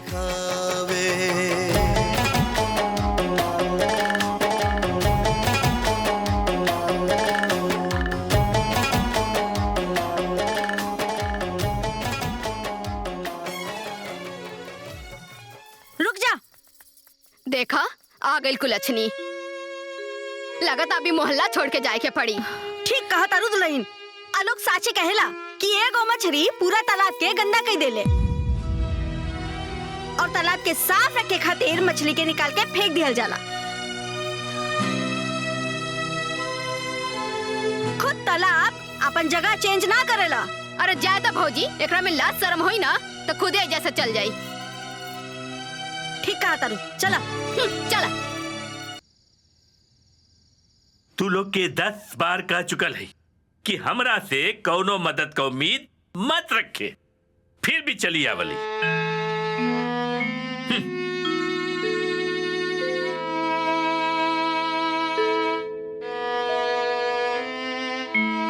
हे छठी मैया, तोरा रहते हमरा खातिर सब दरवाजा कैसे बंद हो सकेला? कौनो रास्ता दिखाई।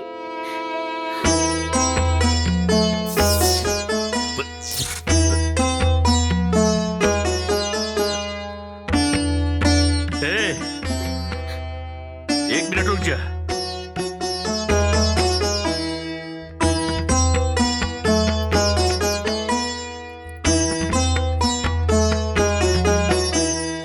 हैला चाबी। गांव के बहरे ना हमारे एगो घर खाली पड़ल है, वह जाकर रहा लोग।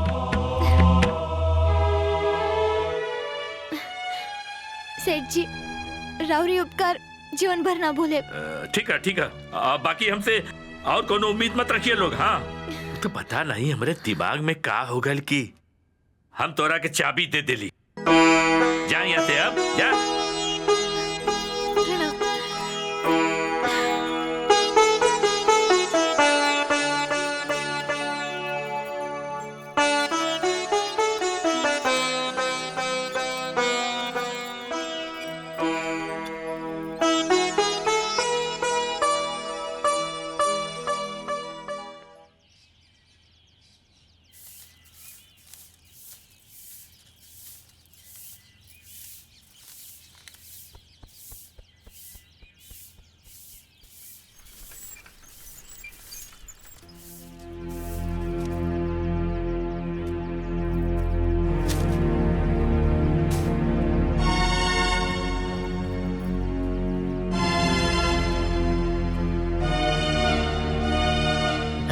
ये तो हाथ बहू भेजली है।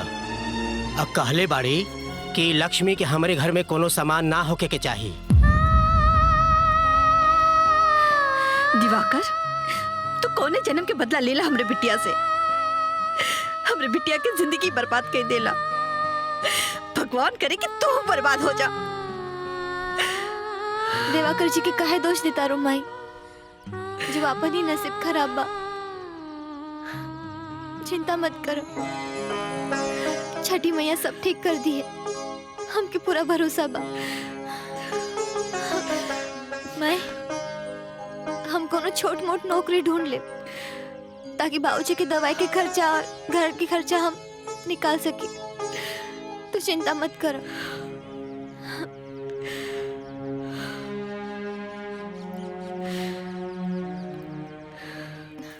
साहेब, हमके नौकरी चाहिए। हमके पैसा की सख्त जरूरत बा। हम कोनो भी काम करे खातिर तैयार बानी, बस हमके नौकरी चाहिए। हमके नौकरी दे दी।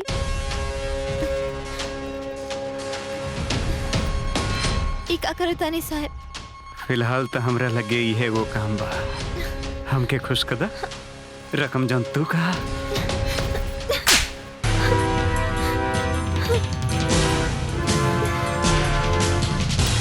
कितना टाइम लगी यार? अरे ये सब काम में थोड़ा बहुत टाइम लगभग करेला। सेठ जी हमके नौकरी चाहिए। पैसा की सख्त जरूरत बा। हम झाड़ू पोछा बर्तन सब कुछ कर ले। तू तो अच्छा करे के लगत हो, पढ़ल लिखल हो। हाई स्कूल पास बानी सेठ जी। अरे वह लड़की है भैया जन कुंवारे पेट से रहे।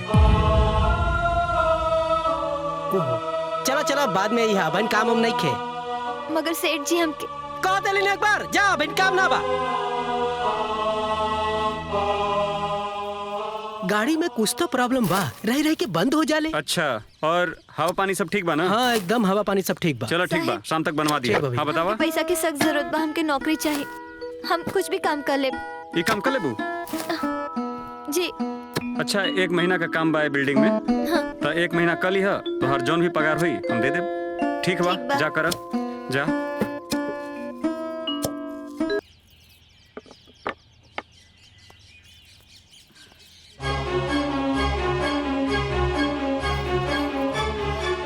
का कहल जी, चिंता मत करी, सब ठीक हो जाए। लक्ष्मी कहल भी है ना, ओकरा के कोनो काम मिल जाए और राउत दवाई ले आई हूँ।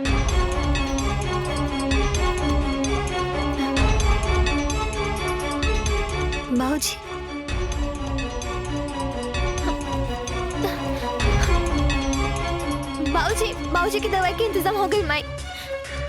एगो बढ़िया नौकरी लाग गई बा। अब घर के खर्चे में कोनो दिक्कत ना है। अब सब ठीक हो जाए। हाँ।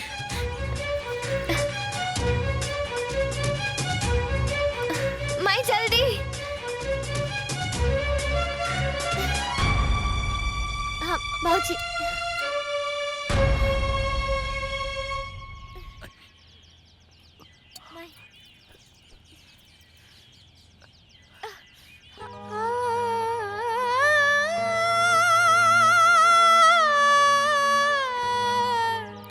कुछ ना बाबूजी, छोट मोट चोट लाग गई बस।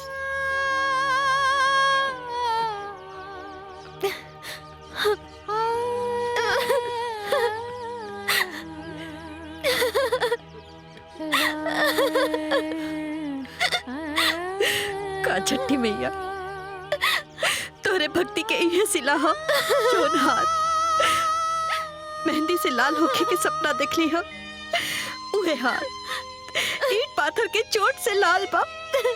का इहे दिन देखे खातिर तो हर जिंदगी भर भक्ति कैलस। हे छठी मैया, तो सच में बाड़ू की ना कि खाली ईट पाथर की मूर्ति बाड़ू?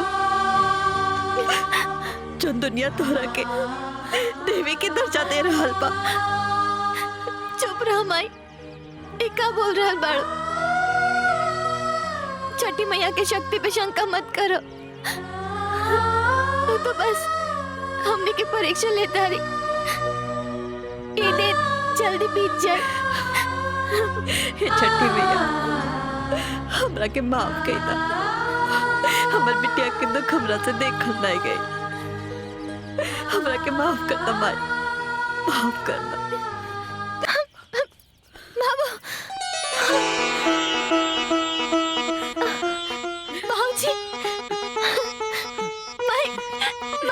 ठीक हो गई नहीं?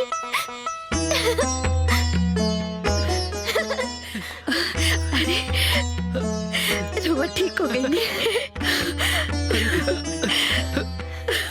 हम ठीक हो गए बनी, हम ठीक हो गई नहीं, हम ठीक हो गई नहीं। ए छठी मैया, छठी मैया की जय। छठी मैया की जय हो। छठी मैया। रक्षाबंधन पर बाजारों में खासी रौनक देखने को मिल रही है। राखी और उपहारों की लगातार खरीद हो रही है। 2 से लेकर 2,500 रुपए तक हाँ, साल में आवे कबार लेके भाई बहन के प्यार, अमर प्रेम के अमर दिन हाँ जाने सब संसार। जहाँ रहे वो आ जाई हाँ हो भैया, राखी के दिन ना भूलई हाँ हो भैया, राखी के दिन ना भूलई हाँ। इस दिन का बेसब्री से इंतजार रहता है भाई और बहन को। बाबू, हम अभी आवतनी।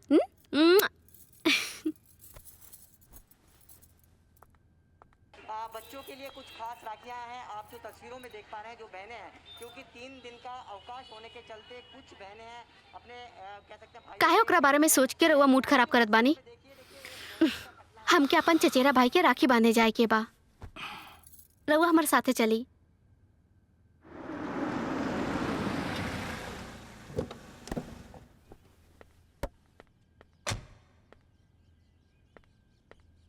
लक्ष्मी, लक्ष्मी, जानकी जी कहाँ बनी? अरे अरे, ऐसे कैसे मुंह उठा के घर में घुस रहल बाड़ा? कोनो तमीज बाकी ना? के बाड़ा तू? जी माफ करब, हमारा नाम दिवाकर है।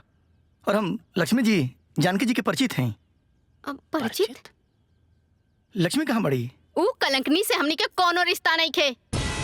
हाँ, जाके देखा केहू और के साथे मुंह काला करवावत होई। अरे हम लक्ष्मी जी की बात कर रहल बानी, और वही लक्ष्मी जी जौन भक्ति गीत गावेली। ये नया वाला घर उनकरे है ना? जी उनकरे घर बार वो सही घर में आइल बनी।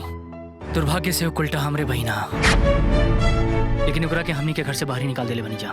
ये का कह रहल बनी रुआ? तू अपन देवी जैसन बहन के घर से निकाल देला? देवी? अरु कोनो देवी में भी ना है जे बिन बेहाई माई बन सकेले, ओकरा के देवी ना उल्टा कहल जाला, उल्टा। पता न कोनो के पाप अपन कोख से जन्म देले बाड़ी। अरे वो हमार बच्चा है, हमार लक्ष्मी जोन बच्चा के अपना कोख से जन्म देले बाड़ी ना, वो हमार खून है, हमार पत्नी के। अरे तू लोग का कैला लोग? एक निर्दोष पर इतना बड़ा लांछन! हे भगवान! एक मिनट, मतलब तू का कहल चाहत रहा? हम लक्ष्मी के कोख किराए पे ले रही। किराए पे? और जोन बच्चा के जन्म देले बाड़ी ना, वो बच्चा उनकर ना, हमार बच्चा है, हमार खून।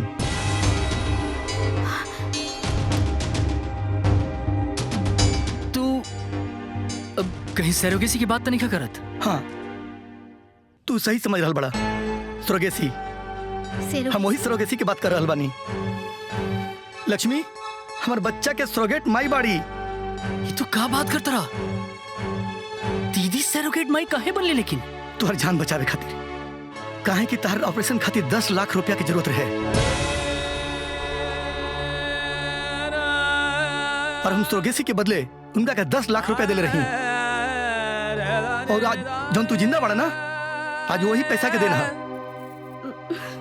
लेकिन दीदी आखिर हमरा से झूठ काहे बोली? ये काहे कहली कि हमारा ऑपरेशन एगो एनजीओ की मदद से भइल बा?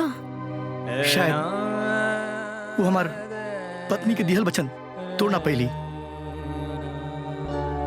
एक बहिन अपन कोख किराए पे चढ़ा के अपन भाई के मान सम्मान के ठेस पहुंचाओ ना चाहत रहे, यही से वो एनजीओ से झूठ बोल ली। हमसे कहो गई, हमसे कहो गई, कहो गई, कहो गई हमसे। हमार बहन हमरा खातिर इतना बड़ी कुर्बानी दे दिलस, अगरा के घर से बाहर निकाल देनी। भगवान हमरा के कभी माफ मत करिए, हमरा के नरक में भी जगह मत दिया भगवान।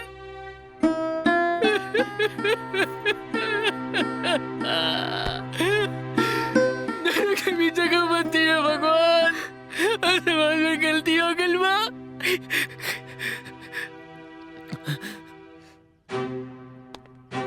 तू पहले ही बताओ कि अगर 1.5 साल तक अपना बच्चा के लिए खाती काहे नहीं ले तू? अरे हम कैसे आई थी? हमारा एक्सीडेंट हो गई रे। हम और हमार पत्नी कोमा में रह जा, और आज भी हमार पत्नी कोमा में भी आ। और जब हमरा होश आइल तो हमरा बच्चा के याद आइल, और हम बेतहासा दौड़ के आई नहीं। ना एकरा पे भरोसा मत करिया, ये हमनी के साथे धोखा कर रहल बड़े। ये हमरा संगे धोखा नहीं के करत। तू हमरा संगे धोखा के लिए बड़ू कैसे की? अगर तू हमरा से झूठ ना कहती, हमरा पे भरोसा करी, तो हम अपना दीदी के बहुत नोट करती। लेकिन हमरा मालूम बा हमारी दीदी भी कहाँ हुई। हम अपने दीदी के पास जाइब, ओकरा के ढूंढब, ओकरा कोर पे पड़ब। हमरा के जरूर माफ कर दी, हमरा के जरूर माफ कर दी, जरूर माफ कर दी दीदी। मुकेश हे भगवान, ये हमरा से इतना बड़ा अनर्थ कैसे हो गया? माफ कर दी हमके। अरे महाराज का चिंता कर रहा बाड़ा? अरे लक्ष्मी से बढ़िया गायक दई तो के? हाँ का ठीक है, हम बाद में बात करब, बतिया बात में। अरे बेटा तू लक्ष्मी के बारे में का सुना था नहीं बाबूजी? एकदम सही सुन ले बाड़ा। लक्ष्मी ना गलत रास्ता चुन ले बिया। लक्ष्मी और कोनो गलत रास्ता ना बाबूजी, ये बात हम कोनो कीमत पे ना मान सकेनी। ना मान सकेला तो जाके अपनी आँखी से देख ला ना। हमनी के जोन पुरनका घर हो वही में अपने दुधुआ बच्चा और अपने माँ बाप के साथ रह दिया। जाके खुद देख ला। ए सुना सुना, ए रवा, हमरा के एक बात बतावा, तू लक्ष्मी में काहे इतना इंटरेस्ट लेत बाड़ा? यही बते शहर से आयल बाड़ा का है? अरे बाप रे बाप, हमरा के तो दाल में कुछ काला नजर आवता। अरे कहीं हम ही तो नाजायज बच्चा के नाजायज दादा तो नहीं की? अरे बाप रे बाप गई। अरे बाप,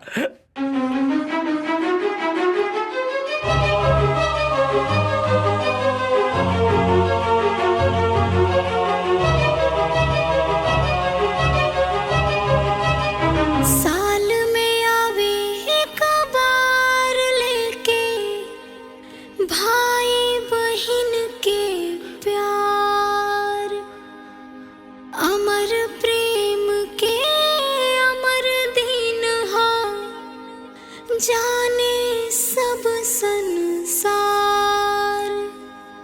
जहाँ रहे आ जइहा हो,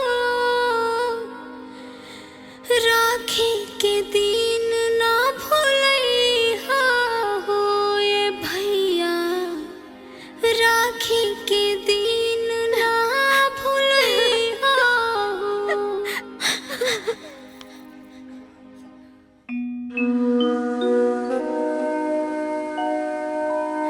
माई, ई राखी के हकदार कलाई तो हमसे बहुत दूर चल गई। अब हम केकरा के बांधी भी राखी?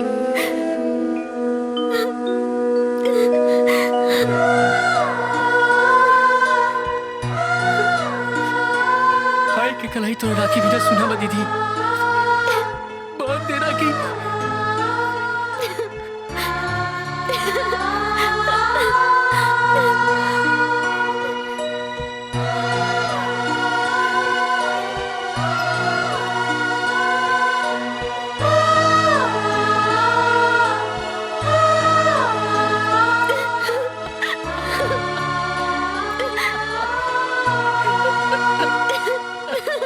दीदी हमके माफ कर दे दीदी, हमके माफ कर दे दीदी, हमके माफ कर दे।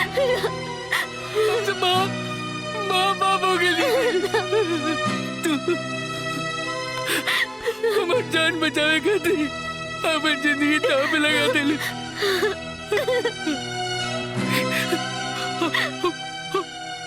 तेरे जिंदगी के नर्क बना देने। दुनिया वाला के भाषा बोल लगनी थी। भाई बहन के रिश्ता ये बदनाम कर देनी। भाई बहन के रिश्ता के नाम पे कलंक मानी थी। तुम मार मार मार भाई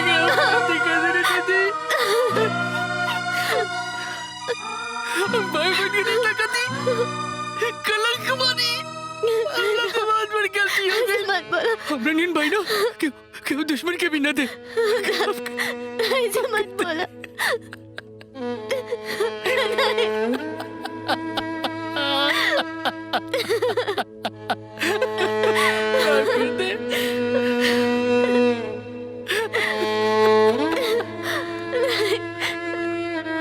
हमके बता, तोरा से ये सब क्या कहला? हम बते नहीं। हाँ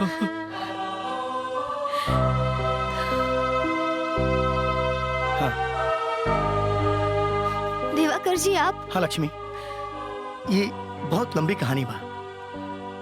हमारे एक्सीडेंट हो गई रहे। हम और हमार वाइफ काफी लंबा टाइम से कोमा में रही गया। जब हमरा होश आइल तो फिर हम अपन बच्चा लेवे खातिर तार नया वाला मकान पर गए रहे। फिर मुकेश से सारी बात हमरा मालूम चलल और इनका साथ हम इजा चले नहीं। हमरा के हमार बच्चा दे दे लक्ष्मी, हम अपन बच्चा लेवे खातिर आइल बनी।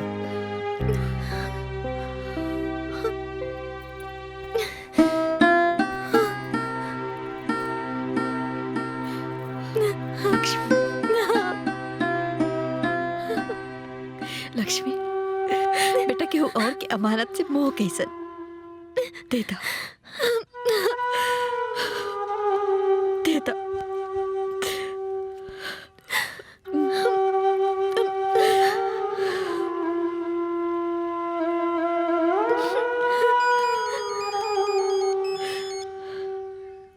हेलो, हाँ,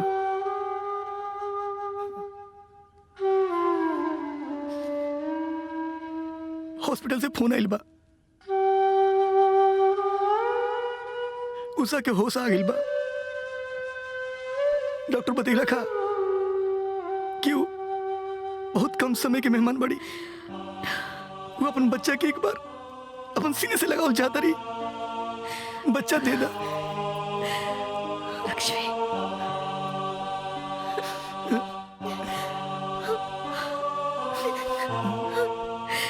हम एक बार उषा के देखे के चाहता नहीं।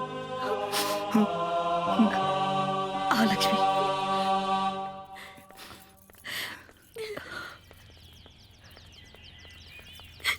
दीदी हमरा के माफ कर दी। हमरा से बहुत बड़ा गलती हो गई।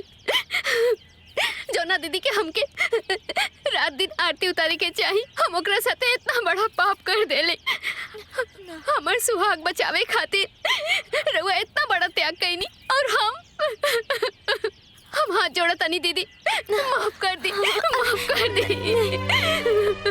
माफ कर दी।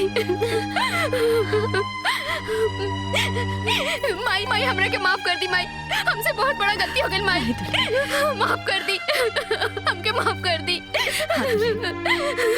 बाबूजी बाबूजी माफ कर दी, माफ कर दी बाबूजी, माफ कर दी बाबूजी। जल्दी चलिए, लेट होता है। हाँ, चलिए चलिए चलो।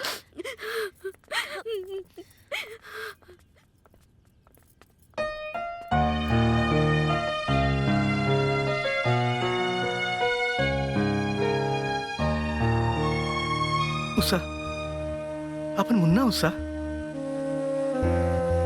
अपन मुन्ना आइल बा उषा।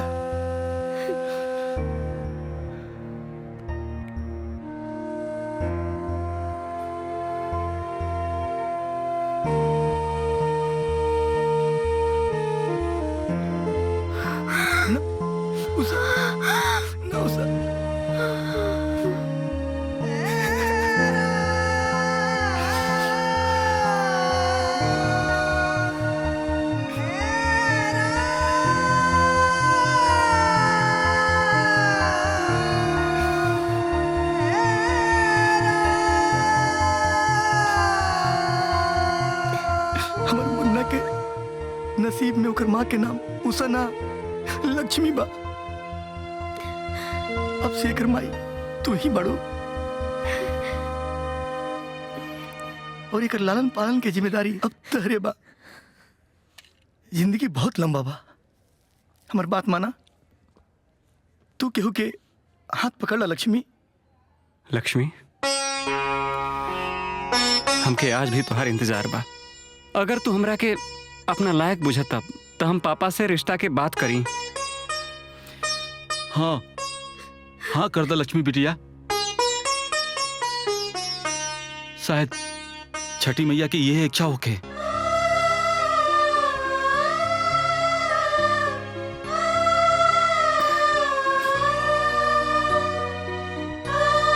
हाँ, हम अपने पापा के फोन करता नहीं। ए बेटा, फोन लगाए का कोनो जरूरत नहीं के। हम सब बात सुन लेनी। लक्ष्मी बिटिया सचमुच लक्ष्मी बिया और हमें तोरे ऊपर गर्व है कि तू एकरा के अपना लेला। लक्ष्मी बिटिया, आज तक हम तोरे साथ जौन भी गलत व्यवहार कैनी, जौन गलत तोरा के बोली, ओकरा खातिर हमरा के माफ कर दिया और लक्ष्मी के रूप में हमरे घरे आ जा।